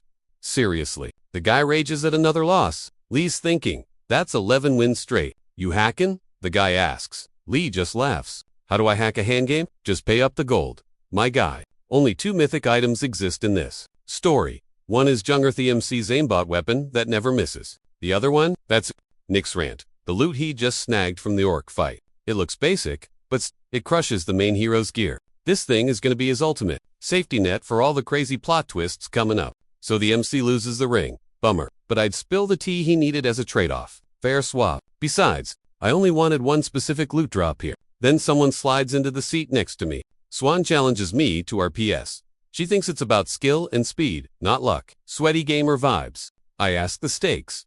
She goes, 33,000 euros. What? I'm totally shook, but I agree, though I wanted 5 grand. Cut to the next day. Crowds chilling in the yard, and I spot the classic trope incoming.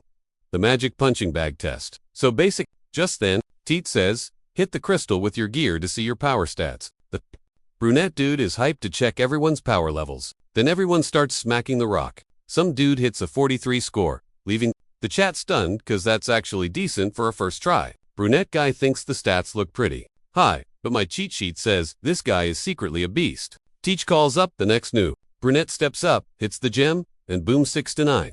The class went wild, wondering if he's actually that buff. Red hair steps up next, bragging he's the arcade punch king. He whacks it and gets a Everyone's losing it since he used bare hands. No weapon hack. Suddenly, a gunshot rings out. Swamp blasted it. 90-80 insane. People were shook. They didn't even know you could buff guns with mana like that. Watching this, I'm grinning. My squad is way more OP than these NPCs. Then the main character takes his turn. Score, 115. I figure that's the peak, except for that one dude, but my plot knowledge says drama isn't coming for him. Cut to the other guy, asking why he didn't try harder. MC's like, why sweat if there's no loot yet? Plus, he can't show off a high score or become the team leader just yet. Just then, the system pings. Mission start. Save the main character. Time limit, 1 hour. Let's go. Blondie asks if it's that buff dude saw earlier. Other guy agrees, sensing a trap card triggered. Meanwhile, I'm watching this whole mess, quietly, wondering if the plot is actually glitching out, since the regressor already wrecked some trash mobs on campus. Trouble is, one dude's the son of Parkhead Honcho of Red Moon, a top 10 guild. Bro literally told his elite goons to jump the main character and beat him within an inch of his life. Lucky for him, plot armor kicked in, and someone saved his bacon. But that only happened cause he had the ring our hero's holding right now. Blondie speaks up, saying if the MC is doing that bad, we're definitely in the danger zone. Lee's like, yeah, so gear up. These baddies aren't going down with basic attacks. Doesn't matter how OP the main guy is now, he's basically a kitten at school. We gotta save him, period. Later, Mr. Brunette looks totally wiped out. Other guy asks if he's crazy enough to bug the young master. Bold move. Dude realizes something, but bang, he gets shot before he can blink. Right on cue, the MC shows up with his squad. Lee asks why she did that. She shrugs, just didn't vibe with his face. Zero hesitation. Red rushes the whole group. No choice left. Our hero grabs his sword and charges. The bad guys panic and pull their weapons. Lee thinks she seemed reckless, but her timing was actually chef's kiss. Up against 3 foes way out of their league. Her pot shot was the only way to make an opening. That SEC looks like he's plotting something wild. Then he whips out a spear and pokes the guy next to him. Another squad sees this and rushes the kid instantly. But Lee's crew is already there to cover him. And Yuma's like, where do they keep coming from? But saves the rent for later. Lee cuts in. Save the thank yous. Focus on not dying right now. Meanwhile, Red charges the dude and lands a solid punch. A barrier saves the guy, who looks super annoyed by all this drama. Then Red just flops to the ground. Back row guy laughs. You school kids don't know how the real world works. Rushing the students. He says the world is actually pretty scary. Next thing you know, it's a total brawl. Lee tells the assassin, we'll stall him. You keep us alive from the back? She snaps back. Who made you the boss? Lee organizes everyone. If you're hurt, get to the back line. Once you're healed, get your butts back in the fight. Watching this, Uma is super shook. Since when does our school have a healer that cracked? Mid-fight, Lee shouts that even if these guys are crazy, strong, the school wouldn't give us a mission we can't beat. He signals the start time to unleash those nerdy book skills. Right after, the brunette dude jumps that guy. Red wastes zero time, landing a solid hit on the other dude. Lee is shook. Instead of fighting, the guys pitch in a tent. Hearing the chatter, the guy asks if they have time to yap. Charging back in, he tells them to keep their eyes up. The 3 attack at once. Boom. Massive explosion.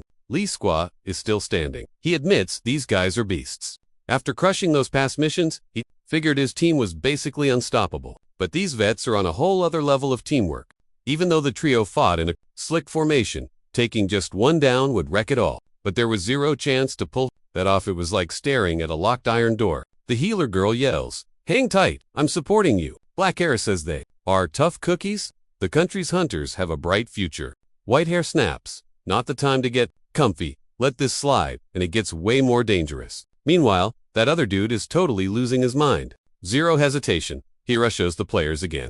Aiming for the healer, he screams, starting with her. Lee tries to react, but the novel's MC whips out his spear. He smacks a guy, who looks shocked he didn't dodge it. Dude hits the dirt, totally wrecked by the damage. The squad runs to help, sighing, told you not to rush. Watching the chaos, our hero spots their formation. Crumbling, that invincible Wa finally has a crack. Meanwhile, blue hair gets swarmed, shouting, that since it's come to this, he'll wreck them all. Lee notices they're getting salty about the delay. Plus, he knows exactly why they're losing their cool. The three guys charge the group one more time. The MC asks, "You good?" The prez must be fuming. They freeze. One guy goes, "The heck you talking about?" Lee jumps in. Is President Park of Red Moon that haste? The gang is super shook, asking how Lee knew the tea. MC asks, how many died just 'cause he got grumpy? Boom. All three leave themselves wide open. The squad pounces instantly. Leader goes down hard. His minions freak out, realizing they're totally cornered. Then the other dude just cracks up, like, yo, kill the drama already. He tells the boss, Prez is gonna ground us for looking this wrecked. Saw the future of Korea? So, no regrets, fa. White hair goes, just vibing, as usual. And stay safe, kiddos. Suddenly, the system pops up screaming, mission complete. The squad goes absolutely bonkers. Lee's sweating though. Only 2 minutes left. Way too close. Uma asks, did you know this mess was gonna go down? Lee snaps back, we saved you. Say thanks maybe. The main character trying to thank them, but Lee teases, can't hear ya. Lee figures, this loop must be the remix. Since he's never seen this craziness in past lives, Lee turns to bounce. Watch your back, 'cause this timeline's gonna be a total nightmare. The hero stops him. Wait, you a looper too? Lee just smirks, cool as ice. Nah, he says, I'm way bigger than that. MC is shook. He grabs Lee's shoulder. Hey, you didn't tell me the cheat code to escape this loop? Later, cut to the school. Prof's announcing teams for the dungeon run. Our boy is deep in thought, realizing the MC actually has skills. And that being the hero means swallowing some tough pills. Then the professor starts, calling out Youngma's 3-person squad. Lee's in. Bingo, he thinks, just as planned, snuck in for the loot, but no time to party yet. Time skips, and the novels. Hero whispers, you know the next dungeon is hell, right? Lee keeps quiet, and just nods. Youngma goes, dungeon glitches are a thing, but this is weird. Never found the cause in any other life. So spill it, Lee, what do you know? If you're not a looper, you must have intel. Lee thinks back to the plot. 3 groups, Group 4, included are hitting berserk mode. In that disaster, the only crew left standing was Group 4, the MC's team. But the book never explained why it went crazy. Back in the now, our boy, he's like, bro, zero clue. Young grabs his collar. What's Kuman is Kuman. ... So yeah, gonna just sit there or do something. But Lee's like, Edie, what's next? Thinking, ... The writer left, 0 hints, and gave a super vague ending. Meanwhile, Miss Ninja Girl was spying on M. She strolls up. Yo, what? ... Y'all doing? Then spots the weird drama. Lost again? She fibs. He panics. Wait, it ain't like that. Later on, the squad ... is finally about to hit the dungeon. Inside, the system pops up. Welcome, mission, clear the dungeon. Our boy realizes he got a ... clear the air 'cause that awkward vibe was crazy weird. Take in charge, goes, we gonna ... Double quotes, ... split and scout. Drama, buzz us on the radio. The ginger kid seemed ... to be eyeing our hero as he strolls in. Thinking, so it's squad 4, 9 and 12, 4 is us. 9's got Soyen, and the medic, can't ignore 12, and that redhead dude. 9's chill since they got ... healer girl, and the OP ninja. Floor 5 is easy mode, but totally different story. Just then, a beast creeps up on the ... Mick. He spots it, then wolves pop out. Lee grips his blade. Gotta handle this mess first. But one thing was still nagging him. ... single quotes, 'cause this one kid was too scared to brawl. Lee's like, bro, why are you bawling? Mob's dead? Lee asks, you still stuck on the past? Ginger kid mumbles, he ... was too scared to chat earlier. Totally regrets being a jerk. Lee just ... stays quiet. Man, this dude's soft, he thinks. Then pats his shoulder. No need to ... say sorry. Happens again. Do the same thing. This mess is real life and ... In this tower, we could croak any second. Look out for number 1, to survive. Don't feel bad. The kid grins. You're actually awesome. Lee deflects. No clue what you mean. Bet you were a big shot before the world ended. Hearing that ... Lee zips it. Orphan life just meant fighting haters, he thinks. Before he knew it, he hit his 20s, broke hungry, and stuck in a dead-end job. So honestly, becoming someone cool in the tower was total luck. Without that fluke, he'd be toast. Who is he to lecture anyone? Then the ginger kid walks up, asking what's on his mind. Nah, nothing, he says. Ginger thanks him anyway. Music, saying, you told me to run, but you always risk your neck for us. He wants to be a hero. Just like him, someone who actually matters. Our MC smiles. Real stuff starts now. The road ahead is wild. Later, Ginger's hugging a wall like a weirdo. Lee asks, "You feel weird?" "Vibes here." Kid nods. "Yeah, something's leaking out." Hero checks his OP senses. ... Nothing. Zilch. "Move over," he tells the kid. Lee draws his blade. Whack. Red aura bursts out. Boom. Big explosion. System pings. "Welcome to the labyrinth." Lee's confused. This wasn't in the game or the rewind. Only one answer. The author didn't write this. It's a glitch clue for the buggy dungeon. Suddenly, Beast shows up. "Yo humans, why are you here?" Lee checks its stats. Whoa, this thing is cracked. And great, there's a whole squad of them. One monster pauses. Wait, these aren't just NPCs, especially him. He spots the guy who wrecked the plot and drops a massive spoiler. Hearing that, our hero starts sweating. Monster says, "We need to chat." They all stare at the MC.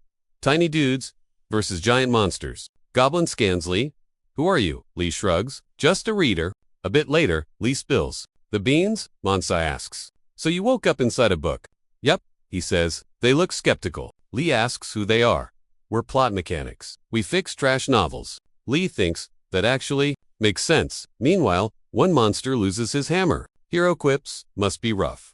This story is a mess, right? Lots to fix. The monsters tear up. Finally, someone gets it. They were gonna bury him. But now, just a memory wipe, and he walks. Hearing that, our hero gets freaking out because they're dropping nightmare fuel with zero chill. Plus, you can't let them do it. If he gets mind wiped, Huntinet Maze is totally pointless. So our hero brings up the third floor berserker mess, calling it a massive plot hole. "Y'all got a patch for this glitch?" The dev team is shook. How does a noob know that? He figures reading that trashy novel actually paid off. Meaning, he's basically got the cheat codes to fix this. Smash cut 2 later. Dude is hyped. Finally, free. Then he spots the MC trembling like a leaf. "Yo, you good?" Cue flashback. Hero claims he can patch the plot hole. The other dude knows ignoring it. Creates a mega glitch that'll trash his mechanic rep forever. So, he caves and listens to the kid, who suggests merging the 3 buggy dungeons into one portal. The monster realizes mashing 3 dungeons into one big raid looks way less sketchy than 3 random crashes. Honestly, it sounds way more legit. Bigger dungeon means fatter loot drops, obviously. Kids, right? Can't mess with game logic consequences like that. Lee figures they're stressing about breaking the MC's power curve with OPP rewards. Saw that coming. What if I take the loot instead of the hero? Dude's jaw hits the floor. He reckons the dice are already cast. Now it's all up to the RNG, Godzor, the ring. Monster decides to wipe the kid's brain. Can't let a rondo be this smart or risky. So Lee ends up getting memory wiped. Back to now. Asterisk slap. Redhead is mad. "What did those dwarves do to you?" But the protagonist is like, "Chill, I'm good." Kid's just relieved. Lee is finally awake. Cut to them walking. Ginger apologizes, thinking Lee's brain was fried. Hero thinks, lucked out thanks, to 5th floor timer. No need to wipe someone who's vanishing anyway. Glancing over, our guy spots that dwarven hammer. Ginger grabs it. Dwarves bailed, so finders keepers. Checking the stats, Lee realizes it is a cracked, unique item. Super OP. And clearly, the kid ain't weak if he snagged that. Plus, that secret fairy pact unlocked a hidden quest. To stop him from glitching the story, there's a catch. Suddenly, the ground starts rumbling. System glitch. Weird energy made the dungeon go ham. Buffed. Monsters incoming. Gingertop is totally shook us. 3 dungeons just mashed into one giant mess. Chaos everywhere. But Hero tells him to focus and go find Uma. Figured the kid's low-key important. If he hangs with the novel's main character, he's totally safe. No worries. Then Ginger asks what the MC's planning to do.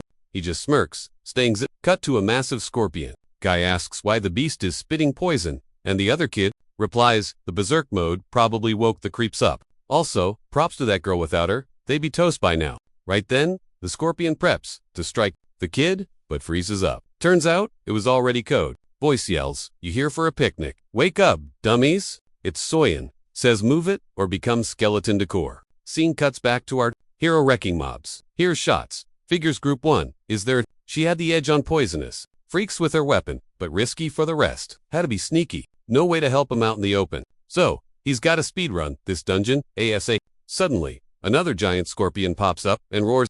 Lee notes, this spot has the nastiest toxic stench. Up ahead, Scorpion King. It lunges, but our boy jumps clear. Wondering how much venom that thing packed, cause getting close was impossible. Novel MCs got group 4, But the other 2 dungeons need him. Maybe he wants first place, but he can't let a tragedy slide. Right after, he starts charging, the scorpion, dodging every venom spit. Monster strikes again, but he evades with a sick leap. But what? Tail smack sends him flying into the wall. Watching this, Lee thinks he's got to break in somehow. Out of options, looks like he can't avoid using that. Jumping, he admits he wanted to save it, but now isn't the time to hoard trump cards. He's got a one-time quest item. Then the scorpion tries spitting venom, but he pops perfect shield. Cheat item blocks anything once. With that, he draws his blade and finally lands a solid hit. System pings.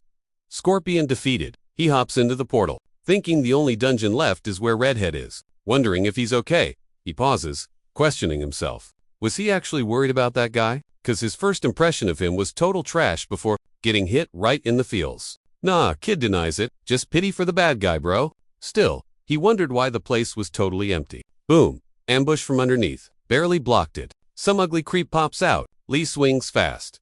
Growth. But more nasties spawn in. The Mick thinks, tiny, but fast as heck. Gotta lock in, or it's game over. Cut to red hair. Dude looks totally cooked. His squad, down bad, crying on the floor. Red is seriously raging right now. Charges in, screaming his name like a maniac. I'm Seong, the Mole Slayer, smashing everything. Later, Red is absolutely gased and cero estamina. Surprise Mole attacks. Hero swoops in. Glad you made it. Seong realizes it's the MC. Hype goes for the bear hug. Hero thinks, at least Red is breathing. The others though, Big L. Red apologizes. Damn moles jumped us. Lee feels guilty. Couldn't save the NPC. Every life matters to him. Seong asks, what's the play? We making it out alive. Ground shakes, big crack forms. Hero sighs. Only one move. Giant mole spawns. Sword out. Boss raid time. Cut to the academy director. My bad. Offering cash for the tragedy. Meanwhile, Lee and Yuma Lee says, sorry he couldn't save them all. Kid says, don't trip. I've rewound time tons.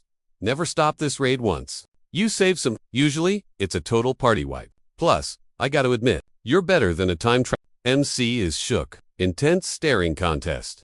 Gives a tissue. I'll be asking you for Then the kid walks off. Lee thinks, sorry, I'm dipping back to the tower. Just like waiting for winter at 32. Novel's ending. Gotta go. As the finale was being set, turns out, the fate of the tower hangs on him. Voice yells wait, but he hits back with, actually, we run this show. Right after that, the system pings. Floor 5 cleared, teleporting to lobby. Cut to the safe zone, where everyone's vibing over the win. Meanwhile, Lee is grinning like an idiot, eyeing loot he used to be too broke to buy. Can't believe he snagged it, just for beating floor 5. Since one level in basic sword skills was already. Oh, he wonders how broken an intermediate swordsman is. But wait, there's more. Hit rank 1, contribution. Got the goods. Plus a secret item that unlocks a fresh class. Didn't expect to be juggling 2 gigs inside this tower though. But compared to his usual job hunting grind, this is the most hyped he's ever been. He smashes the orb, and the system flashes. New class unlocked. Lee's practically drooling to see what cool power he got. Then reality hits him like a truck. Tamar, seriously, super salty. He asks the system where the cool stuff is. Then he actually starts using his brain about it. Cue flashback. Just a kid walking down the street? He turns around, telling someone to quit following since he's broke. It was this tiny kitten staring at him, and he tells it, stop with the puppy eyes. I can't feed you. Kitty keeps staring, so he just legs it, yelling, sorry. Snap back to reality. Lee remembers being too poor to save the cat. But being a tamer now might actually be a vibe. Maybe this class isn't total trash after all. System pops up again. Guide available.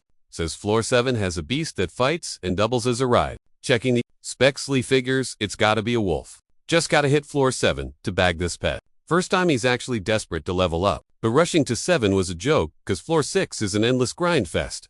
Inside that dungeon, nobody stops slaying. It's non-stop aggro. Lee's in the mosh pit, wrecking everything in sight. Later, he's totally cooked, whining. Does this ever end? But Siang is still mowing them down like a machine. Lee asks if he's tired, but Red's like, nope.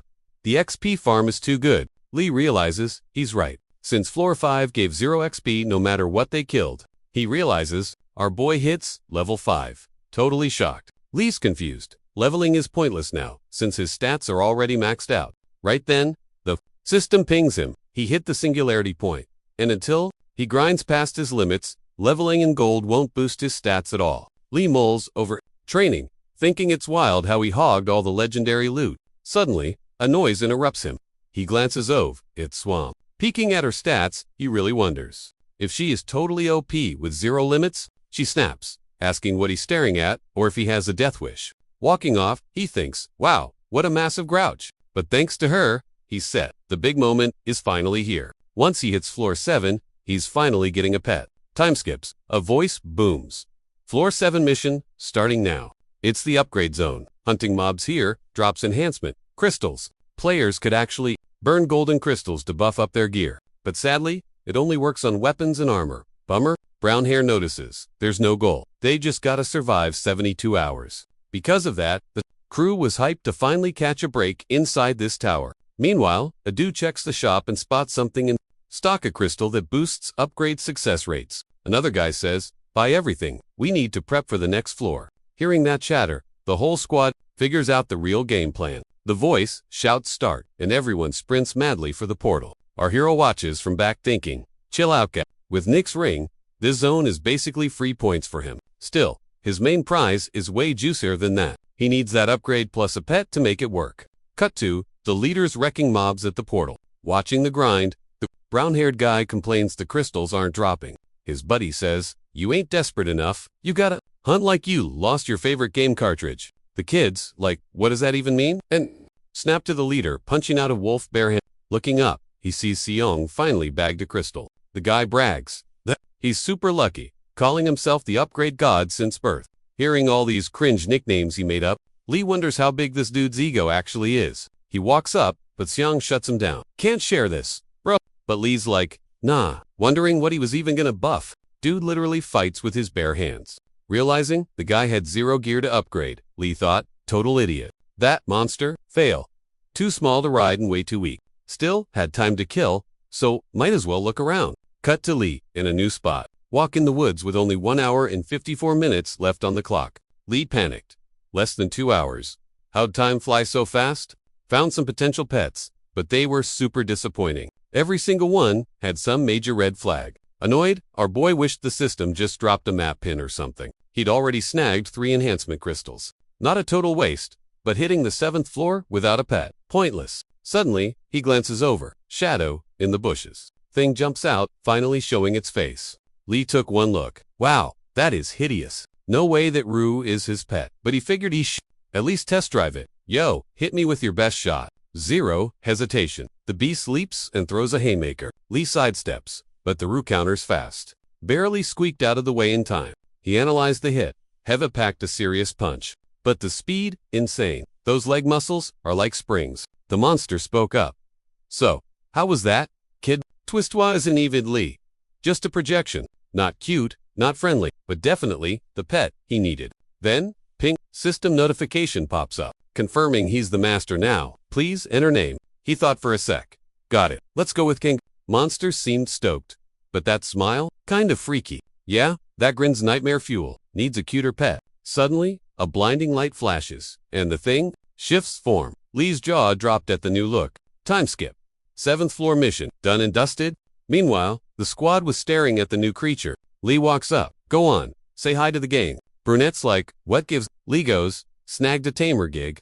The brunette was like, for real. Lee realized that his excuse was flimsy. Needed a better lie. Fast. But then she says, well, having just one class seemed kind of basic for a guy like you. Everyone starts clapping. Yeah, you totally need 2 classes.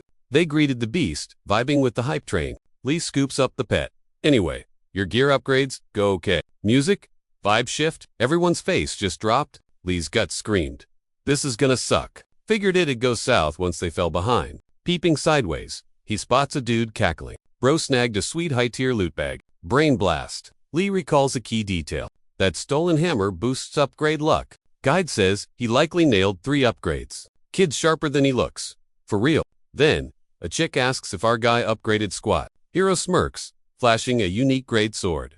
Plus, unique armor. Time to suit up. Squad's shook. Sawan's salty about her 0 upgrades. Lee reflects on how clueless he was then, totally blind to the chaos waiting ahead. Mid-party lights out. Total panic mode. Creepy voice says they seem ... tougher. After their little break, shadowy figure steps into the light. It's that bunny, miss me. Bet you're relaxed. got a surprise since y'all look bored? Dude asks, what kind of BS is this? Bunny jelly of other skills? Huh. Then the fluff ball casts a spell. Boom. Lights back. Glow and made this for you. Play till you drop. Mission, objective, total carnage. Frag others. Steal their skills. He's checking it out. Hero isn't shocked. Knew the chill vibes wouldn't last. Normies hate death matches, right? Usually, so. Talk it out. Nope. Weapon in his face. Zero chill. Other squad gears up fast. Annoyed, Hero tells Swan to chill. Too late. Her face screams murder. Lee hoped she had some humanity left. Forgot she's a pro assassin. Oop. Standoff. Guy yells, you want war? No choice. Lee sighs. Gotta kill to please the tower. Bunny laughs. Fight hard. Kiddos. To the battlefield. He chirps. Have a blast. Killin'. Cut to. Black. Lee's out. Eyes open. Boom. He's in a bed. System pops up. Get to the next room in 10 seconds. Or else you die. Countdown starts. Lee bolts. Inside, a voice goes. New challenger approaching. Turns out it's the rival team's boss. Just chillin' there. Level Okay then. That death timer. Total bait to make us fight. If you crash a party, all panicked, you're gonna start swinging. Classic setup. But Lee's confused. Why is this dude so zen? He's offering water. Super sus. Low level but the leader. Yeah, he's built different. Guy says, I won't attack unless you start it. But honestly, let's skip the bloodshed. Lee sits down. I'm cool too. But is he for real? Then the guy drops the truth bomb. Sick of the towers games. Tired of losing friends. Lee hears that and pauses. Whoa. Instant flashback mode. Hits right in the feels. Thinks, maybe he's just a victim trying to save his squad? Troy asks. You down to team up? Lee doesn't hesitate. Bet, let's do it. But even if they vibe, the rest of the crew is totally split. How do they fix that mess? Lee spots a skill that might just save their bacon. Troy grins. I got a hack. Telepathy skill. If your people stay chill, he says, I'll brain blast my team to stand down too. Lee shook. That's a super rare ability. Showing that card to an enemy? Huge guts. But hey, no other way to clear this floss. Gotta seal the deal fast. Lee is locked in. Failure isn't an option. My team's peaceful elite claims. Usually, except there's this one random who joined us. Troy guesses, the black-haired girl. Bingo, Lee sighs. And I can't exactly control her. But if she goes wild, I'll shut it down. Troy's surprised, but nods. Trusting you. Sends mental time skip. Lee steps into another room chat with the boss when Grady thinks, now the mission is, find Soyeon ASAP. Post floor 7, he had 50,000 gold, bought a level 5 box. And wouldn't you know it, the exact skill he needed dropped. Play a raider on the mini. Game on. Tiny 5-story dump. But hey, at least we're safe. Plus, Swan's already vibing on the 5th floor. Then, boom, things get noisy. He's like, huh? Checks his map and Swan's dot just vanished. Poof! System throws a tantrum. Room swap time. No time to nap. So he bolts to the new spot. Kicks the door open. It's red. And yikes. His buddy is totally toast. Lee flips. Bruh, I grinded for that deal. What did you do? But Mr. Red looks lost. He jumped me, screaming, kill me, honest. Hearing that, Lee calls total bogus. Then, asterisk ding. System tip. Assassin star sees kill counts. Lee clicks. Oh, it's the eye skill description. Why now though? Sec later. He gets it. She totally saw their body count earlier. Red's bawling his eyes out, swearing he's legit. Dude, don't you trust me? He lists go. Puzzle pieces. Clicked. Later. Choi's all. We meet again. Grab a drink. Let's chat. Our boy? Annoyed goes. You think this is random. Plus, drop the act. I know you know everything. Troy laughs. Your skill is so epic, I want to kill you for it. Lee just thinks this guy is a total snake. Asking why sacrifice teammates just to PK others, Koi grins and yeets his glass at him. He smashes it midair. But oops, bait taken. Cho's goons swarm in. Choi attacks. My army buffs me up, baby. Lee's Sola. So he can't handle the one vol. Then a monster pops out and tanks the hit. He smirks. Who said I was solo? Koi's like, ew. What is that ugly kangaroo? The monster bristles, say wote, punk. Lee shrugs. Okay, can't deny that. Toy grins, you're fun. But 2 against my army? Really? Our hero stays. Mute, then goes, easy clap. He rushes a goon and wham, down he goes. Another tries to jump him, but gets snagged by a tail and yeet into the wall. Our main man and his kangaroo bro are totally sensing up. A goon rushes him, but Rue spots him but dude becomes wall art. Rue, feeling himself brags that he barely tried. Lee grills the boss. Your mighty army is toast. Now what? Pai is completely shook. that his squad folded so fast. Why am I still breathing? He gasps. He's alive strictly because Lee's a softie. Minions bounce back, think being soft survives the tower. They jeer. Dodging hits. Our hero checks on Rue while smacking down the rest of the creep squad. Lee's confused. Why the sudden energy spike? I see no healers. Then he spots the nasty truth. No heals. That jerk burned their life force for a zombie Troy smirks. Bingo, stats doubled. Totally worth it. Pretty terrifying skill, right? Lee has ticked. They'll drop dead when that juice runs out. You treat your own crew like disposable trash, and you're proud of it. Dude snaps. Don't judge me. My survival is the only thing that matters. You've got blood on your hands too, Lee shrugs. True, I'm no saint, but if there's a chance to save a life, I take it. That's just human decency. Guess that's why I haven't ended you yet, but letting you walk puts my whole team at risk. So, playtime is officially over. Tro eyes him, sensing the vibes just shifted. The brainwashed minions swarm. Lee again. He zones in, absolutely smashing through their guard. Next, stop. The boss's face. Wham. Fast forward a sec. The villain whines. Just my luck. Meeting a beast like you off the clock. My guys were just pawns anyway. Hitting the dirt, he thinks. Okay, maybe I was wrong about that. The big W goes to our hero. System pinks. Opponent skills absorbed. Cutscene. Brunette guy checking if the gang's all here. Lee scans the room, stoked everyone survived. Even Swan made it out in one piece. He walks over to apologize for the earlier drama. She's, relax. I didn't do it for you guys anyway. Aim in her weapon. She tells him to get lost. Watching her go, Lee thinks, why be an assassin? She's not evil. Girl must have some serious baggage. Suddenly, another voice pipes up. Event over. The 8th floor quest was dropping any second. Lee figured the boss level waiting for him upstairs was gonna be his hardest yet. His stats were lagging and needed a buff. Combat is a numbers game, but the tide can flip instantly. Like he said, if he can save a homie, he's taken that route. Plus, if he was basically a total noob, his words were trash. Can't flex with zero power. Bottom line, he needed to get good at actual skills. ASAP. Ding. System update. Floor 8 is qualification renewal time. Lee's squad was, in the meantime, linked up and totally hyped for whatever quest was loading next. A bit later, the gang is chilling by some massive statue. Lee scans the crowd. Yo, looks like a sword user convention. A few of them definitely had that main character energy. Holoscreen pops up, and bam, swords spawn in everyone's grip. Then, a shadow guy on screen welcomes M to the 8th floor. Clemsy's the admin for the Apocalypse Tower's mid, waving a flag. He goes, the names, don't laugh. Also, he hates getting ghosted, so eyes up front. People, this is the renewal zone. All fighters from Sector B, Batch 450, winners level up, losers dip. So, let's kick off stage 1, right now. Quest update. Squad up in 4s, and hunt some purple critters. Chat went wild trying to figure out the meta.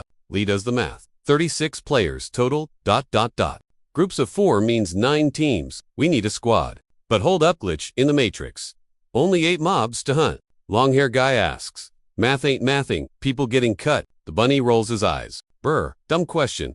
Is this a game to you? Read the patch notes. Then he chills out. I'll be nice since it's early. Here's a bonus. Win condition. System alert.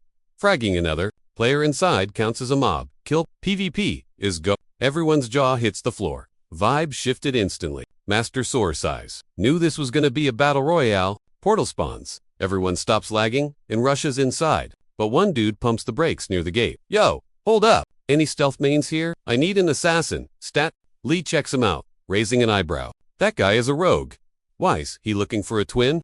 The crowd's confused. What's this weirdo yapping about? They ghost him cause the timer's ticking and dive in. White-haired dude looks salty watching them leave. Because he really thought he'd find at least one ninja here. Dude glances over, spots the MCS squad, and begs to tag along. Room for one more. He pleads. Fast forward. Next thing you know, we're inside the portal. Girlie was confused, but loved the view that squad was full of hotties. Canda galore. Lee figures that in the end, he snagged a 4-person team, assassin star included. Works for him. He can clear the quest and dig up dirt simultaneously. Multitasking. Suddenly, a system alert pops up. Secret loot detected. It was northeast. Also, a big purple mammoth boss is stuck in a force field. Map check. Lee bets the red blips are mobs, and the gold sparkle is the jackpot. Meaning, if they waste the big beast, nobody else needs to die. Simple math. So, Hero Boy takes charge. Follow me. Squad. He commands. White hair gets salty, doubting a low-level scrub could lead them. Major trust issues. But boom, Lee finds the beast. Is that the secret loot? He wonders. Brunette dude asks if he's shocked. Don't judge a book by its level. Bro, he implies. Kid's buff and cool, but the girl thinks he's a total can't win all. So, Mr. Whitehair starts scanning. RMC deciding he looks pretty weak. Rude much? Lee sweats. Why's this creeper using assassin eyes on him? Super awkward. He's usually the watcher. So this is what being stalked feels like. Yikes. Meanwhile, background girl was just vibing, distracted by all the sparkly scenery. Ew. Shiny. Getting serious? She notes, gotta smash that barrier to kill the beast. Brown hair sighs. My hits didn't even dent it. Totally useless. Lee checks his HUD.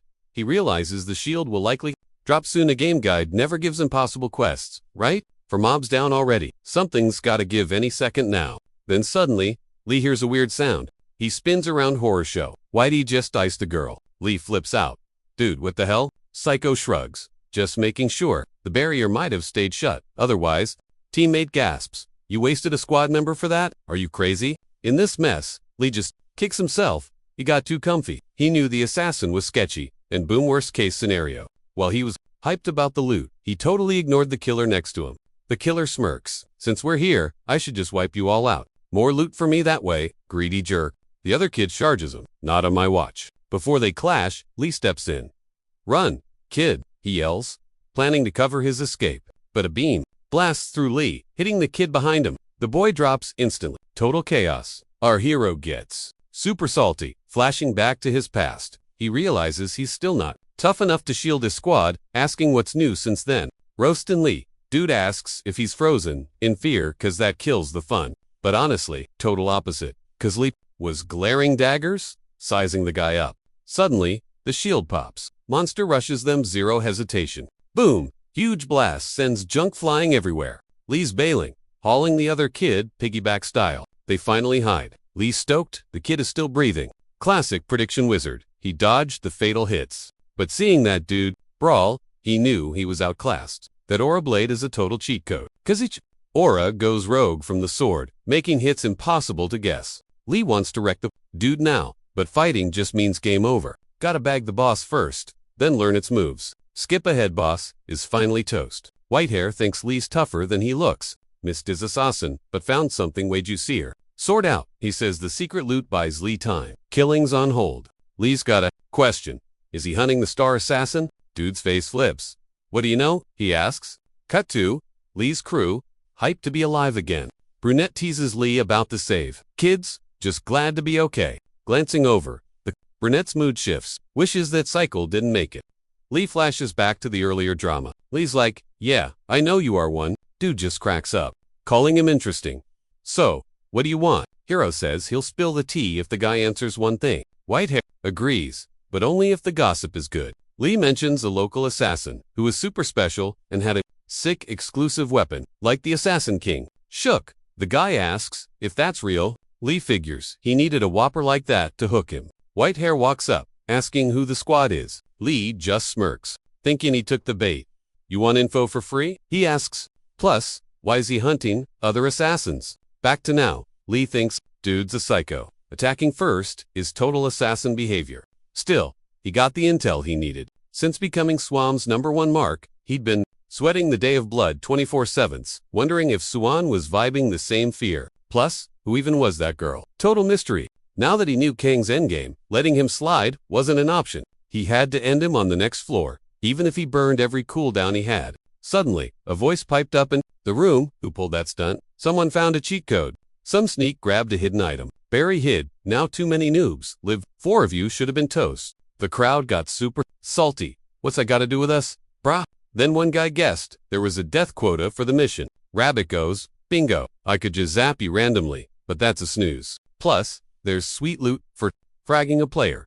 So pick your targets wisely. Kids, Lee figured the rabbit was just looking to thin the herd regardless. Then a voice shouted that the rabbit was tripping, just wanting a chaotic PvP bloodbath. Hearing that, the rabbit's face went dark fast. Another dude asked, you sure about sass stalking the admin? But the guy didn't care. Boonies all bark. Never heard anyone before. Lee tried to yell, wait, remembering the system warning?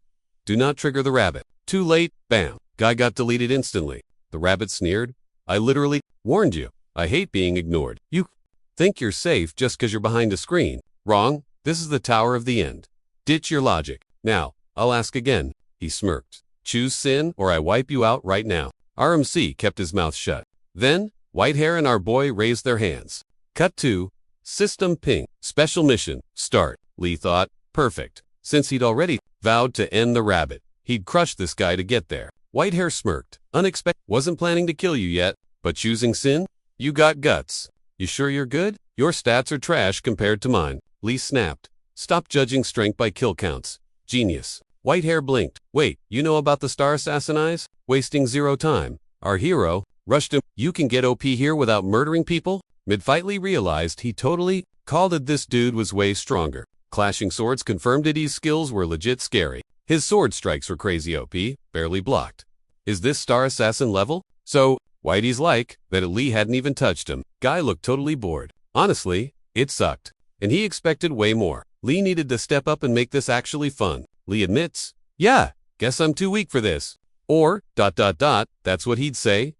If he was solo, boom, Rue jumps in and smacks Whitey down. But dude just tanks it, still standing, dodging hits. He's like, what is that thing? Lee sneaks behind him. Having fun yet, bro? Whitey dodges then realizes something. He's bleeding. Wait, a fighter controlling summons. Lee grills him, scared of a Rue adds, eat some fist, pal. Dude gets salty, summons a huge aura on his blade. You're both dead meat. Seeing the glow, Lee warns Rue. He recalled Kang's weakness from the Mammoth boss raid. See, that aura was super OP but drained mana, like crazy. Since the Rue punch, Kang was tilted, just spamming skills, full force. So his mana bar was tanking hard. The problem was, defending that stuff was brutal. With his insane senses on, he could actually react in time. If he survived till Kang went OOM, then used the skill he'd been saving, he could totally clutch this win. But nope. That was just a simulation in his head. Sadly, Rue had to take one for the team, so Lee lived. Back in reality, he's like, ha, Q, flashback. Lee knew, as long as that aura blade spun, he couldn't land a crit. Split focus between him and Rue meant barely surviving. Still, it was almost time for his mana to hit zero. Aura would fade then. Right then, Lee and Rue rushed the guy for a combo attack. But then, total fail. Both of their moves clashed. Friendly fire. Idiot. Seeing the blunder, Whitey powers up and strikes. Cut to now. Rue is totally wrecked. All that's left. His boxing gloves. Lee shook. Did he really just get deleted? Whitey walks up. You're out of cheats now, kid. He admits Lee's strong. But look at him kneel. That's what you get, relying on a pet. Immediately, our hero claps back, grabbing the glove. He says, he wasn't just a pet, bro. Hearing that, the guy busts out laughing. Friend. Teammate. Seriously. Like, was he seriously gonna drop that? ... Tired trope. Friends make you weak. Yawn. Hero gets up. Yeah, maybe it is basic. Cue the dramatic brain flashback. Sticking together keeps us alive. Bruh, your murder hobo path ends in total loneliness. Dude hears this and goes, pure rubbish. Done listening to the sermon. Kinda funny seeing Lee cling to humanity with the apocalypse looming. Guess that's why his pet got wrecked. Only death left? After the yapping, Lee back bleeding out. He admits, that kangaroo saved my butt. And honestly, it's cause ... The kangaroo drained the bad guys, mana dry. YOLO time Whitehair jumps him, screaming, just die already. Lee lights up his blade. My turn, boom, field gets absolutely trashed. Lee stands there, realizes his sword skill, ... leveled up, clutch, pure luck, he caught that dub, but it eats mana like crazy. Can't spam it later, skill breaking is up, gotta keep it. Plus, he finally clapped a Star Assassin. Still failed to protect some stuff though. Felt bad for the kangaroo. Sorry buddy, and thanks. System pops up, yo. Summoned, ... Monsters respawn in 24 hours. Wow, mood killer. Then the bunny appears. Well ... Double quotes, ... DID. Unexpected dub. I dig humans who ... actually listen. Big congrats. Dude, don't hype yet. Since you iced him, it gets harder. Lee goes, huh. Bunny's like, I said what I said. Star Assassins aren't just buff dudes, ... They're literally tied to the game difficulty. One's toast, so the tower goes hard mode now. So more dead assassins equals a harder climb. But if he doesn't, Blood Day tragedy, for sure. What's the play now? Bunny pivot. Anyway, you beat the player. So, mission 2, and that sweet loot I promised. Poof, Lee gets warped somewhere else. Lee looks around. Is this the spot? Place looks familiar. Maybe it's the reward zone. Spins around. Some grandpa is snoozing there. System pops up. Time to train. Level up properly inside the temple's mind zone. Lee shook. Random training arc. Plus, the mission info is super vague. At least it's not a PvP deathmatch against other players. The bunny claims he planned to drop a random skill box, but since Lee crushed hard mode, he gets a VIP prize. Snap back to now. Lee starts. Shaking the geezer. Who are you? Music. Is he the prize? Can't I just get that skill box instead? Gramps stands up, asking if Lee seriously asked that. I'm your new master, kid. Names? Celestial? Demon? Lee thinks like the manhwa guy. He looks totally different. Bonk. Gramps smacks him. I hear those rude thoughts. Brat. He thought he tracked the hit, but his body totally froze. Gramps calls him trash. Again, watch closely and block it. Stuck Lee agrees, claiming that he wasn't ready, won't mess up round 2. So, he fires up his super senses. And ... He gets slapped again. Not bad for garbage, Gramps says. Good senses, but your body lags. Lee wonders if he failed cause his agility was maxed out. Gramps says it ain't about speed. Shifting stance. Hit me. Use your ultimate move. Lee takes the bait. Ignoring the age gap. This guy's a statless monster. His best move was a one-time ult. You ask for it. He charges up and blasts the geezer. But Gramps just slices the beam, crushing Lee's ego. Gramps admits he's trash with some guts. That magic sword trick? Fake news. If you want real skills, we gotta delete that cheat code. Lee panics. Delete my skills. That's the system mechanics. Gramps shrugs off. The details, Lee thinks, no way. If he loses his skills, he's toast. He needs to level up fast or he dies. Clock's ticking, and he wonders if Gramps wants a total reset. After grinding for those skills, the old man says, small cups think they hold the ocean. Kinda felt like a total waste to just eat it. He wasn't about to simp for against their will, so Lee had to pick a lane ASAP. Want to stay a clueless noob or get absolutely cracked with these lessons? Dudes would literally die for these hacks. Lee was totally sleeping on this massive W. Sudden brain blast hit him hard, making him realize Gramps was spitting facts. Spamming stats had limits. Totally out of options, so he smashed that accept button. Bode like teach me. Time for a major time skip. Even with his sword hacks wiped, he grinded back to his prime self. System says he clapped a doppelganger. The kid felt way more buffed than before. Took 3 days. Honestly, who's counting? Beating his old high score halfway through the timer. Meanwhile, Gramps was creeping from the top of the hourglass. He drops down. You beat your inner cringe. Thanks to you. But the geezer snaps back. Zip it, kid. You're still total trash. Secretly though, he thinks the kid is low-key, cracked. Might actually diff every other student he's had. Sits down. Okay, now we're officially a thing. So show respect and spam those 9 bows. Lee shook. Wait, weren't we already doing that? Gramps roasts him. You call someone master just for baby-stepping tutorials. He says what he'd teach now is the god-tier server meta, the strongest move ever. It's the shadowless soul hunting move. Super edgy. They called him the literal goat of history. United the 7 clans at total, promoted to big boss. Everyone hyped the new king. After no life in his entire game to the sword, he hit god mode then glitched into this tower. Lee's like, does that mean you're stuck in this lobby too? Nah, that's cap. I'm just here on a contract gig, not trapped. Bro realized based on the chat logs, this guy ain't some basic NPC music. Anyway, Gramps can't spoil the contract lore. Still, getting hacks from a legend is huge. Bows, alright, carry me, please. Salty, the old man's like, why so mid? Did you not hear the sick move name I just dropped? Any regular cult member would be bawling their eyes out, sobbing for 3 days straight, asking if this kid is a robot. Music? Lee's clueless. He figures crying is a waste of time. When there's a god-tier skill to learn, why whine? When you can grind, gotta focus on the prize. Gramps digs the attitude, says from here on out, he needs to train like his life is on the line. Later, Lee notices his sword stats vanished from the U. Since he was just replaying old levels, boring. Getting his rank back? Easy peasy. But this new move? Totally different piece. Slow, then zoom.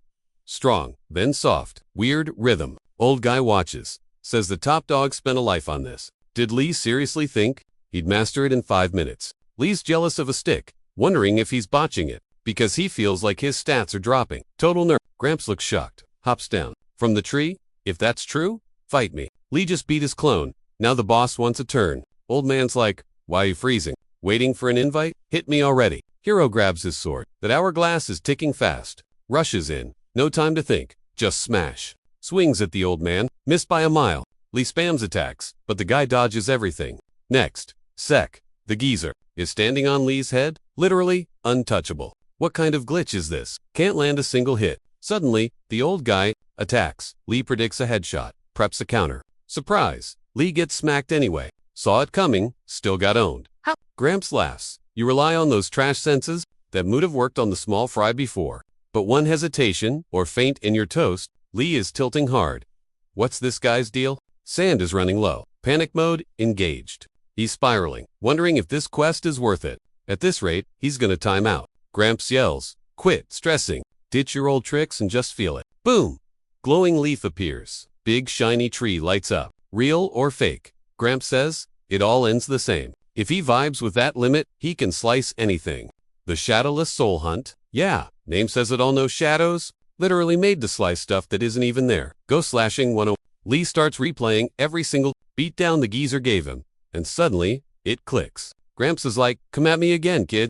Lee grabs his blade instantly, and shockingly actually lands a hit. The twig snaps, and the old geezer looks happy. His student isn't total trash anymore. He walks up like, congrats, you got a tiny clue. Lee's like, yeah, I'm finally starting to get what you're putting down.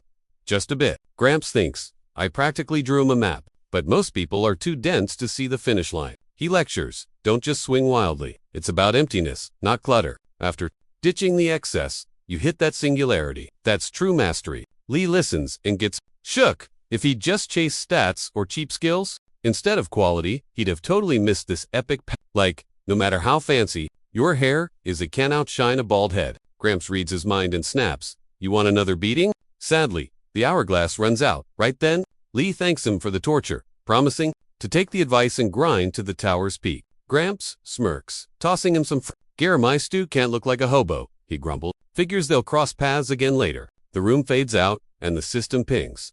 Mission complete. Then Lee gets zapped back to the tower. He looks around, confused. This isn't the lobby. He feels a creep behind him. Great. The rabbit's lair?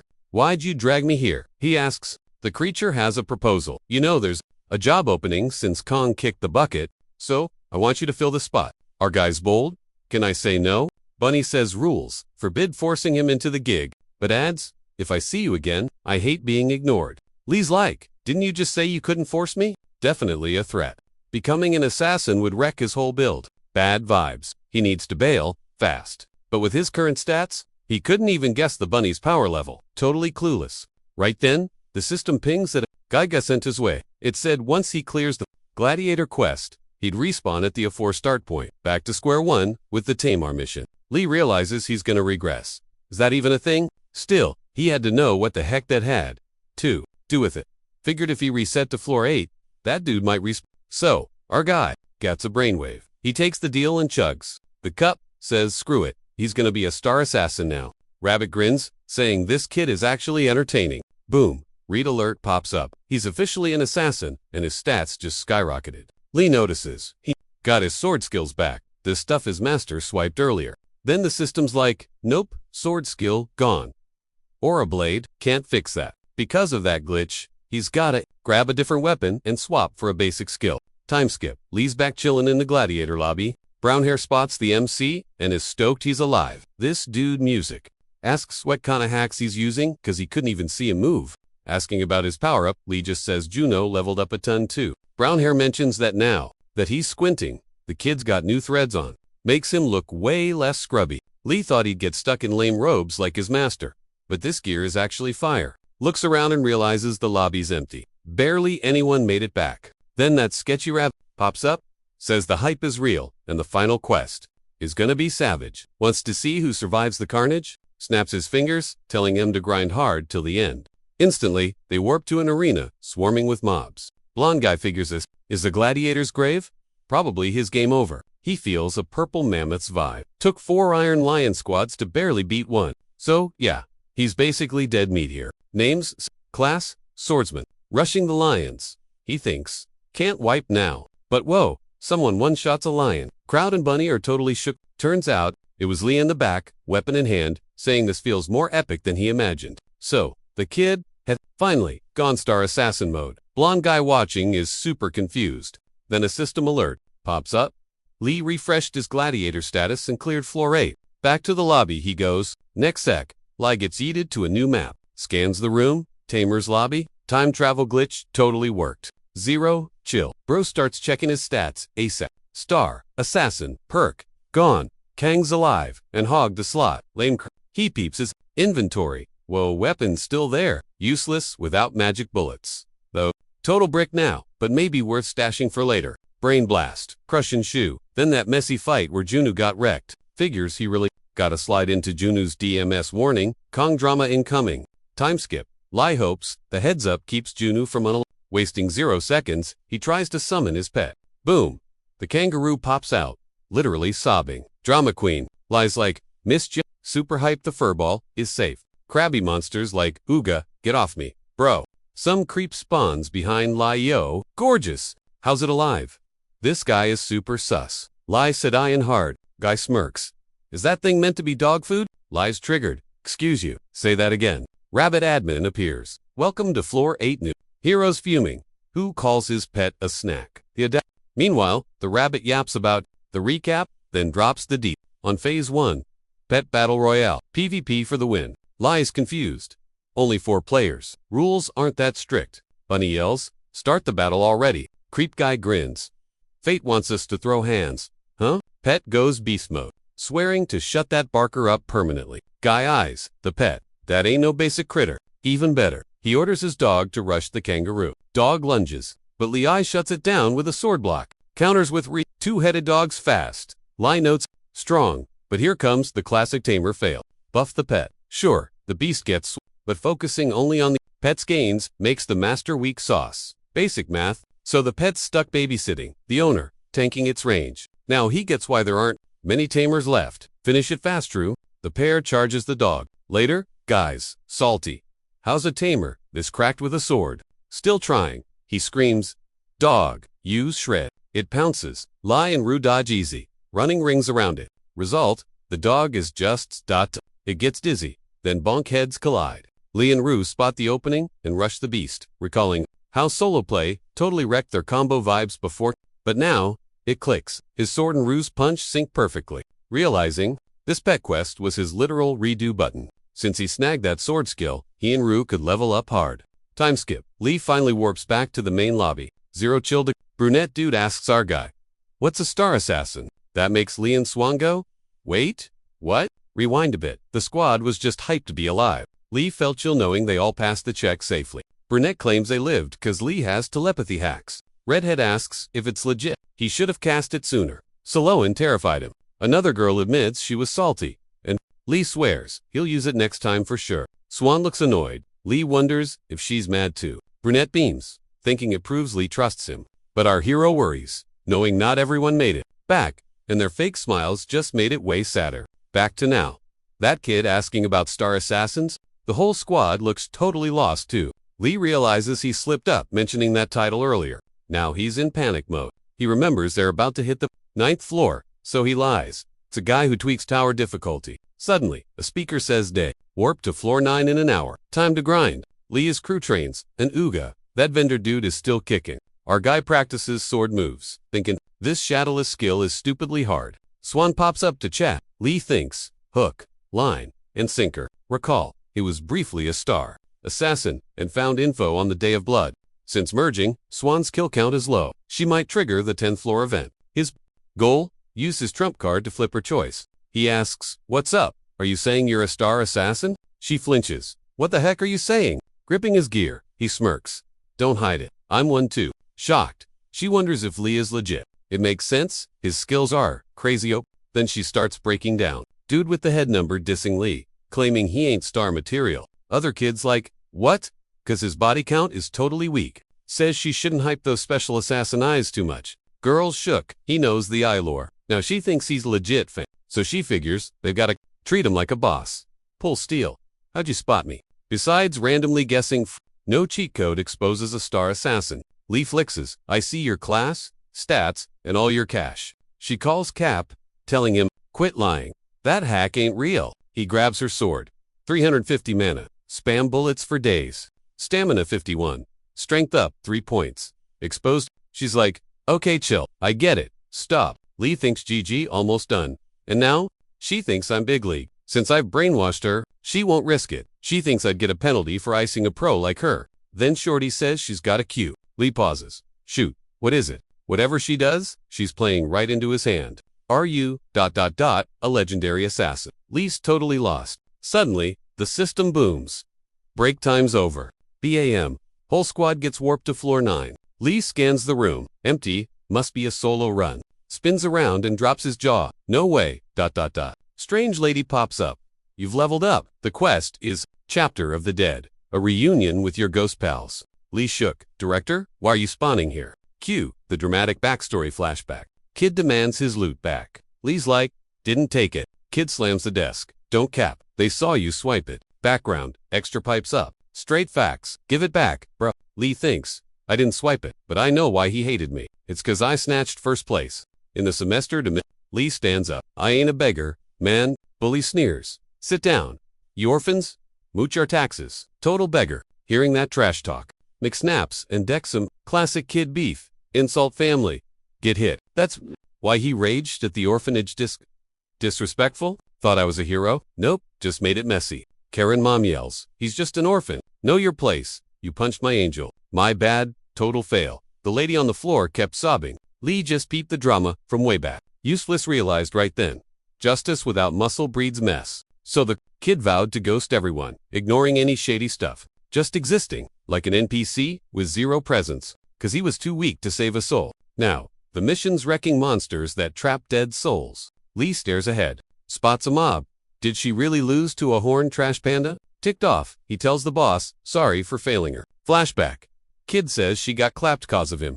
Boss lady asks why he's acting so stiff, calling her director instead of mom. She hugs him. Chill. She says, parents gotta protect kids. Back in the real world, she says quit saying sorry. Plus, he's buffed up and can save the squad now. He's the MVP, so he's gotta be the world's tune.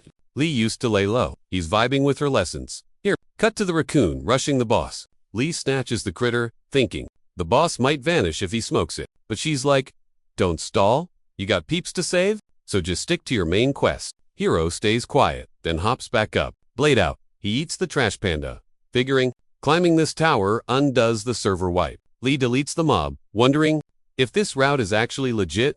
Crying, he tells her to rip, saying bye to mom. Cut to elsewhere. A girl scrapping with a beast. She heals up, thinking she's totally over this. Memory triggers, dude telling her to grab the bag. Saying he felt guilty, she had to grind school on break, health first, pharmacist later. LOL, Ling. She calls him. Weird. He asks why the chuckles. He's serious. I know, she says, thanking the guy. She dips. He says he's training, so chill out. He looks back, steel bar, dropping right on her. Big crash. Crowd goes into total panic mode. Dude on the floor asks if she's good. She freaks out.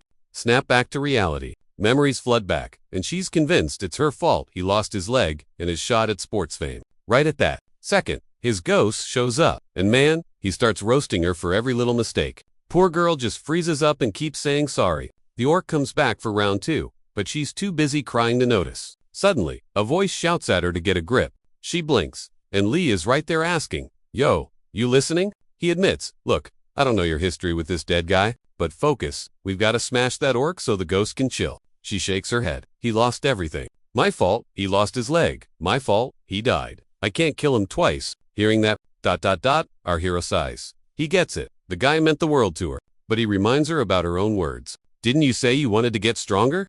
Then, bam, he grabs the orc and slams it into the dirt. He looks at her, she's totally drowning in guilt. I can't do it. She sobs. Lee asks, is that really him talking? Or just the evil magic? Think about it. Use your brain for a second. Would a guy who actually liked you act like such a jerk? Flashback time. Hospital scene. The dude sees her looking sad and asks, why the tears? He grins.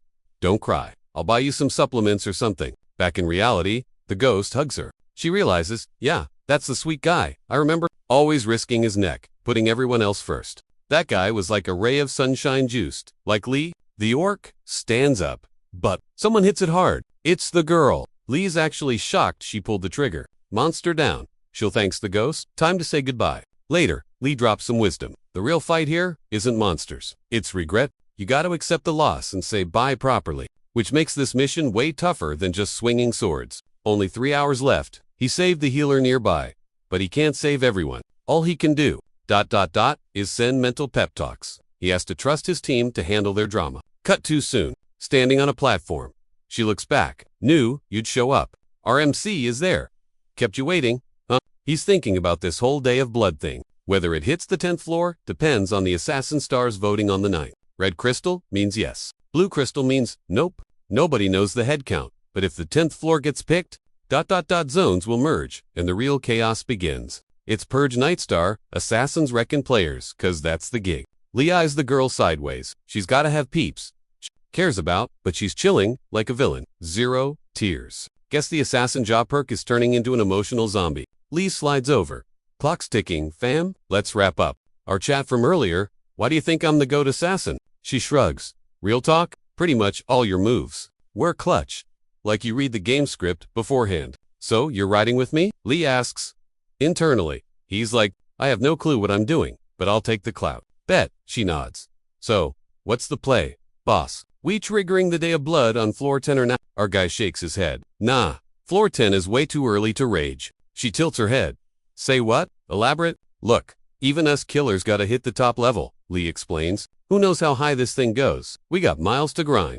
If we wipe the lobby now, who's gonna tank for us later? He drops some ancient wisdom. When the hunt ends, the hound becomes dinner. Tower dumps, useless tools. We gotta push the massacre back or we're toast. Lee smirks internally. His logic isn't total garbage, right? It actually makes sense since assassins are just the tower's little minions. Problem is, the other killers might still vote to go psycho mode. And if that drama pops off, he'll have to throw hands with her too. Suddenly, Swyan whips out a blue gem. Maybe this is destiny? She says every assassin got their own secret cheat code info. Then, homegirl yeets the crystal straight at the altar like a basketball. I know how to flip the script in this place. She grins. Boom. Altar lights up. System pings. Hidden piece. Activated. Zap. They warp out. Mission hunt Black Blood Wolf. Tire. 50 minutes. Checking the quest log, Lee realizes, yo, if we bag this, we cancel the bloodbath regardless of votes. He's actually shook that she had a secret item. Maybe fate isn't fake news? Then she drops the bomb. We're kinda screwed though. 50 minutes to find one wolf in a mountain range. Good luck. Leaf, right? Her GPS is permanently broken. Cut to Lee giving the girl a piggyback. While the kangaroo piggybacks, both of them, Rue bounces down a cliff and wolf spotted. No way. She gasps. Your pet actually found it. The wolf howls, unleashing pressure so heavy, Lee can barely breathe. No, Gautier's shield. So the old cheese strot is out. But he's got Swayam on range DPS. Now, Rue and I pull aggro. You snipe when it's confused. Girl whips out her piece. Says fine, I'll listen. But don't. Think you're the boss, Mr. Big Shot Assassin. Dude smirks. Good enough for me. Then he spams his sword combo while the Rue plays support, landing hits on the beast. Did we win? Lee thinks. Nope, mob's still up. Reading the room, our guy yells. Poison, move, as it spews venom everywhere. Huge AOI, one slip, and they're totally cooked. Beast rushes him instantly. He hops away. Still gets tagged. Yeet, he goes flying. So rushes back in, figuring her magic. Shots slap harder at point-blank range. She pulls the trigger. Beast just shrugs it off. Rue saves her but gets snatched up. Big yikes. Watching from afar, Lee cancels the summon. Poof, kangaroo gone. My shots are nerfed. She asks. Lee thinks mastering his skill equals instant win. But right now, can't even nick a leg. What did Master do? They jump the mob again. More poison spit. She barely sidesteps. It tries to wreck our boy, but the thing whiffs. Lee's dodge game is strong. Vision's fuzzy. Did that toxic gunk hit him? Sword? Nope. Wolf is broken. 0 damage dealt. They're totally stuck. Then he actually starts scanning the mob. Wait, he spots a glitch in its defense. He asks if she can charge up a nuke. He got a plan. He's hurt but focused. Her ult has a massive cooldown. Load. 1 shot per raid only. So she's gotta trust Lee. Lee sees why his DPS sucks. Just one thing. He tried to one-shot the beast. Greedy? He's too underleveled for AO. What if he just aims for a surface cut? He focuses. He knows the meta sword skill. Breaking the skin. Doable. Wolf rushes him. Eyes snap open. Basically saying he'd die of cringe if he flopped in front of Swan's shutting her eyes, realizing her basic round bullets are kinda trash. I mean, the damage is a joke and they don't punch through anything. But if she shapes the magic into actual, legit ML, oh yeah, damage goes through the roof. Anyway, they're finally locked, loaded, and ready to roll. Levin goes full Lara Jenkins, while she lands a sick headshot on the wool. Shockingly, that actually worked. Battle over. Everyone's totally gassed out. Doesn't matter how. They secured the dub. She's like, gee, but our main guy is like, haul up fam. He starts looting the wolf, telling them to check the drop. Then the system pop-up says, yo, eat this wolf guts for stats. Lee offers her a bite, but she's like, nah, all yours, weirdo. Our boy figures she's got a weak stomach, so down the hatch it goes. Gulp. Suddenly, his body starts glitching or something. System dings. Immunity to 10,000 poisons. Dude is literally toxic proof now. Meanwhile, homegirl is just staring at the whole scene, gagging because she can't believe he ate that nastiness. She's hyped that he speedrunned finding the wolf and knew its stats instantly. So she hits him with, what hacks are you using? And he knows she's suspicious about his moves. He bluffs, claiming it's just a perk of being a great assassin star. Hearing that, she actually buys the lie, and Lee thinks, wow, easy mode? Trying to pivot, he asks if she's chilling. He notes since the 10th floor wasn't a total wipeout, the death quota is gonna be tough. Whole point of his job is to thin the herd. You know, every assassin needs a body count by the deadline, or they get slapped with a penalty. The crazy part is she's still vibing with his plan, proving his role is super hype. Girl shrugs, saying she won't just drop dead from a little penalty, so it's all gonna be Gucci. Boom. System pops up. All dead guys gone. Floor clear. Cut to the Gladiator. Lobby Lee, where Redhead claims some dude got wrecked by air cobalt. Then the kid just starts sobbing his eyes out. Lee watches from the back. The mobs were trash, sure, but some people fought their own. Some had to take out their bae or their best friends. Sad violin music. They had to accept the L and delete their loved ones with their own hands. That's why this was definitely the most savage level yet. Other dude yells at everyone to lock in survivors. Gotta grind till the end of the tower. Brown-haired kid stands up and goes, dude was right. Quitting's not an option, 'cause right now, we're living our best lives. Hearing that, our main guy shook but nods along. If anyone bailed on the quest, game over for all. But nah, zero regrets here. Trusting the squad meant leveling up like crazy later on. Boom, that creepy voice is back. Missioner for floor 10 starts now. Plus, we're totally dimension. Everyone gets their own turf. Specifically, we're hitting the Murim world. It's total chaos. They're good guys versus bad guys warfare. Plus, a demonic side. We gotta pick a team. Gangs checking the quest info. When the brunette dude goes, wait, I read this in a web. Lee realizes it's Murim and thinks, is this Master's crib? If it is, he might totally run into the old guy again. He barely speed ran learning that sword style earlier. But if he links up with Master, again, his skills could go straight to God. System pops up. Choose your fighter. Faction. Lee's like, yeah, my destination's set. Quick chat later. Juno and Sei Chang pick Team Orthodox. Sei Yang's crew goes unorthodox. Lee, Swan, and he demonic cult time. Lee glances over, looking kinda iffy, realizing some peeps are super salty about their spawn point. System dings. Mission for the 10th floor started. Just survive your faction for a bit. Zap, the trio gets warped somewhere else, and the system downloads fake memories into their brains. Lee figures, yep, this is Master's Heavenly Demon Sect. Now they're basically rookies at the Demon Sect, stuck in the Heavenly Demon Path trial. Swan looks around. The actual martial arts NPCs are mixed with players. Lee's realizing the vibe here is intense. Everyone's energy is pro tier or higher. And one dude, his aura screams, don't even touch me. Suddenly, some guy pipes up. Nice to meet ya, fresh meat, says he's the head proctor. Tamu Jung, boss of the Demon Path. Lee knows this, guy test proctor, and one of the cult's top elders. Dude retired from Battle 7 years back, but his palm strikes wreck everyone. Total martial arts beast. The old geezer says there are 5 stages. Quit before round 3, you're a slave. Better stay sharp. Claims the start is just to filter out the garbage. Gramps barks at cadet number 1 to bring the heat. Dude pulls his blade but gets yeeted instantly. Zero chill. The geezer calls him absolute garbage. Next victim, front and center. Lee figures he's grading everyone solo style. Basically, the cult's restocking their slave supply. Girl next to him suggests rage quitting now. Head back and embrace the slave life for a bit. Lee muses that works, since the quest is just survive. He asks if she's down to live as a slave, but she clearly ain't about it. Suddenly, Gramps pops up, mad that they have the guts to yap during his holy demon ritual. Guess they're begging for a beat. He asks for her handle. She's like, He snaps. Forget it, you won't need a name soon. Lee figures the guy thinks she's gonna end up a slave, so zero mercy coming her way. She's a total sword, new bouting, she'll pass level 1. Gramps yells at her to quit stalling and attack. She gets super salty and rushes him, but he blocks it like it's nothing, mocking her trash form and wild flailing. Then boom, surprise, he actually gets shot. The crowd gasps.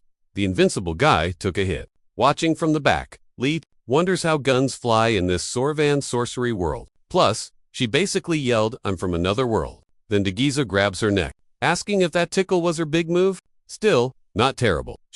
Lee realizes the locals couldn't see the gun. The system masked it as finger magic to them. Lee relaxes. Turns out going crazy works sometimes. Then Swayon smirks. "You liked watching me struggle, huh?" He denies it. She laughs. "Smile now. You're next." Cut to Lee, center stage for his exam. Standing right there. He feels like he's facing a literal mountain. Not boss level, but to an ant.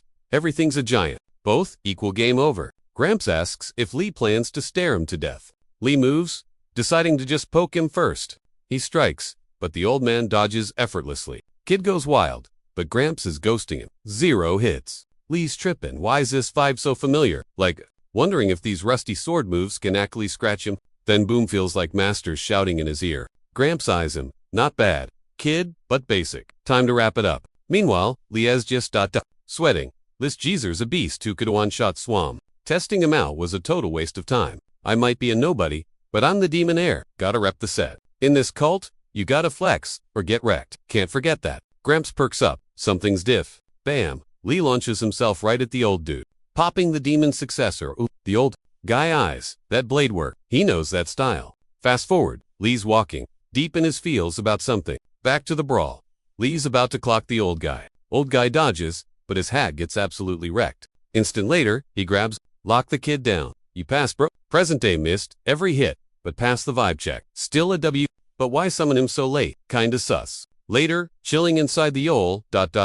Geezer's crib. He calls Lee's energy. Lee's like, why is this guy talking like he owns my soul? Getting anxious? Gonna fail just 'cause of low stats. They call magic. Inner energy here. Grinds up as you level. Annoyed thought the level penalty was a cheat, but it's nerfing him hard. Old man scans the kid's frame. Yo, something's weird.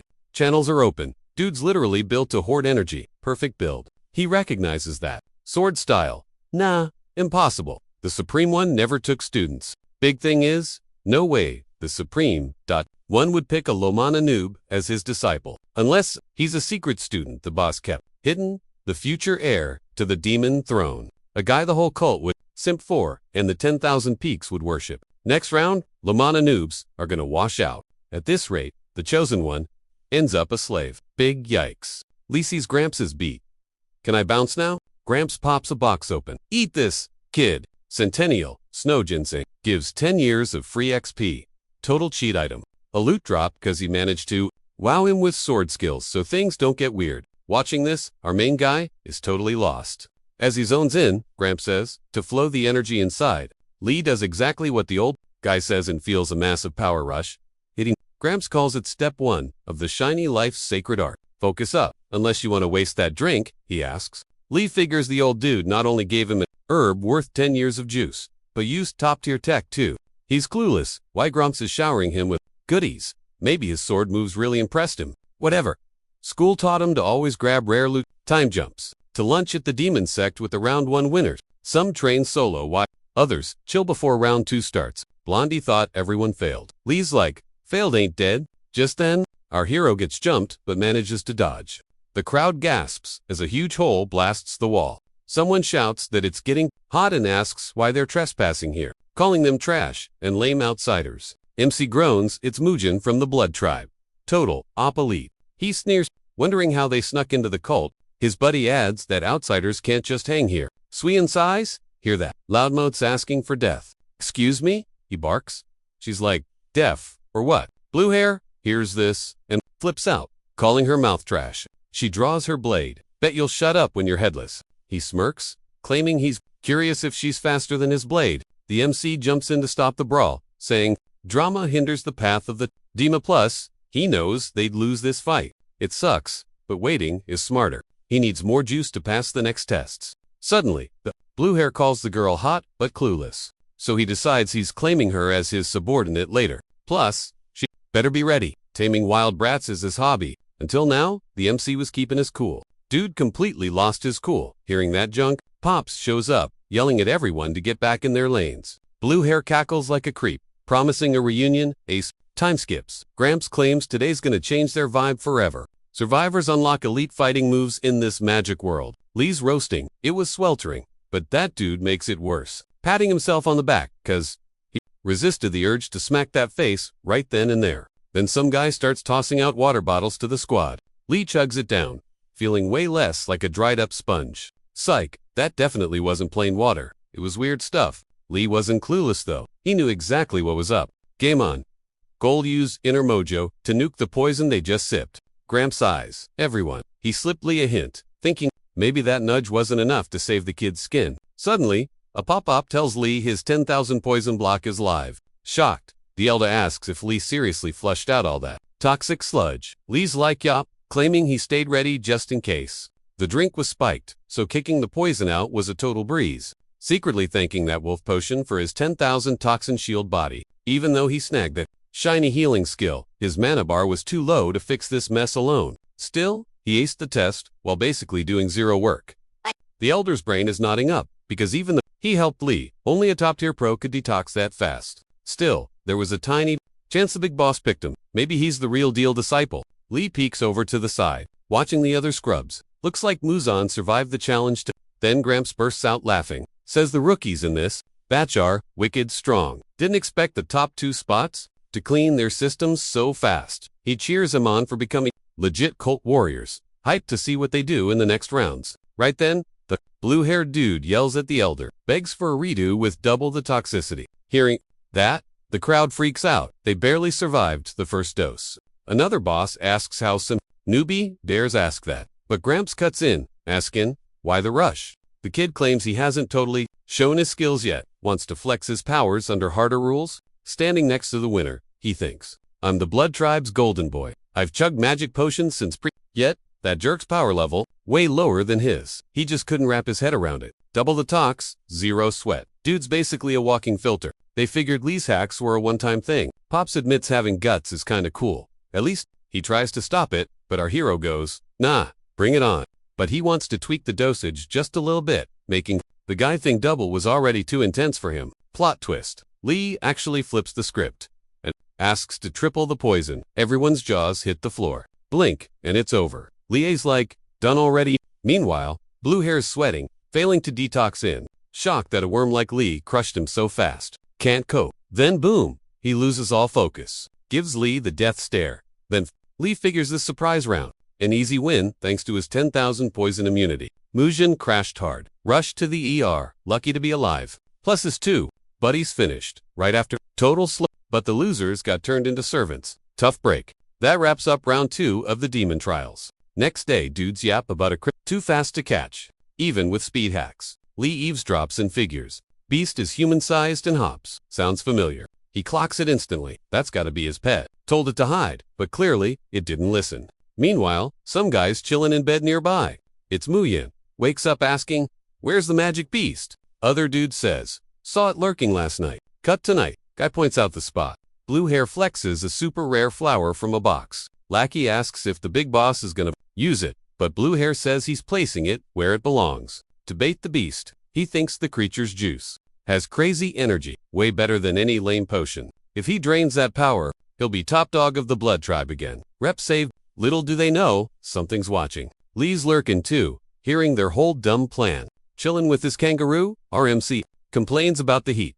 Time for a refresh? Later, the 4 dudes meditate by the bait. Rue watches while Lee sneaks behind a tree, setting a trap. Lee signals, and the kangaroo jumps into action. It bolts for the flower. The guy spots it. Zero, chill. The guy rushes the Rue, blade swinging. But Skippy saw it coming, and totally yoinked the bloom. Lee instantly hits the recall skill too. Warp him out, securing the loot, and leaving Sorgai shook. Lee starts sneaking off. The scene, telling his pet GG, well played, checking the loot. He wonders if it's a steer gear. The Rue is eyeing it hard though. Lee tosses it. Eat up buddy, it's gain season. Lee figures spamming potions causes diminished stats. So he buffs the pet. I'll guide the energy. Just chug it. Next second, Lee casts his vitality spell, wondering what's up with the massive mana spike. Even though it ate the flower, it felt like the same epic loot Lee used. Suddenly, the Rue starts glowing like a supernova. The blast knocks Lee back. He's totally stunned by what's going down, realizing this is some legendary stuff. Since his pet was evolving, a full-on physical rework. Then the Rue jumps out, basically saying, that he is feeling hyped and Lee's confused why buffs hit so hard. Must be a mythical beast. If its looks change from the upgrade, that means something happened to its mini mode, or it just got ripped. No time to waste. He tells it to shrink down. When it does, he's relieved. Looks the same. Wait, nope, changed. It got a beer belly. What kind of weird logic is that? Whatever. An awakened Rue is a massive win. Can't use it on the demon path, but pumped a duo later. Later, new map location. Guy says they aren't noobs, they're official cult warriors. Before test 3, they get a special perk. Opening a huge door, he shouts that for 4 days, they can hit the archive's 3rd floor. Grab any skill book they want during that time, but no photocopying allowed. Lee watches from the back, thinking that based on his memory, even Scruggs could learn rank skills. But top-tier movement arts, even the boss studied those. He knew test 3 was a 1 versus 1 arena duel. Since they were getting 3rd floor access, speed would be the meta. Right then, the blue hair bumps him, "You're too chill. Enjoy it while it lasts." 'Cause once round 3 kicks off, his chill vibes are totally history. Lee bets that dude is itching to pick a fight with him. Guy's a total clown, but his mojo still beats Lee's. So this footwork drill is super critical now. Just then, the system pops up, showing star ranks. For all the dusty tomes on floor 3, bam! Stars light up, ranking every single scroll. Lee sighs, thinking the timing was absolutely clutch.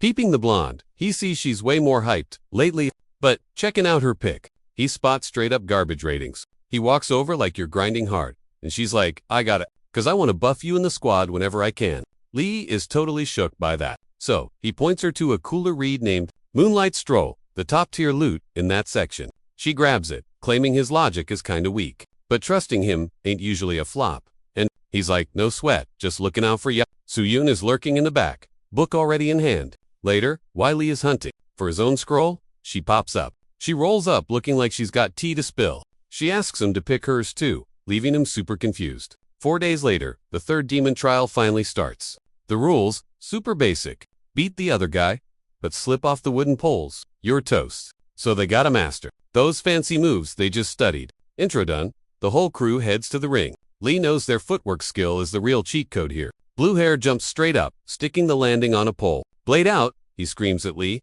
demanding a brawl. Sex later, he's hovering there, ready to rumble. Bluey claims his life's been a total snooze fest. Even the other prodigy kids were total scrubs to him. He thought this demon path would just be a hobby, acing tests and grabbing loot easily. Bah!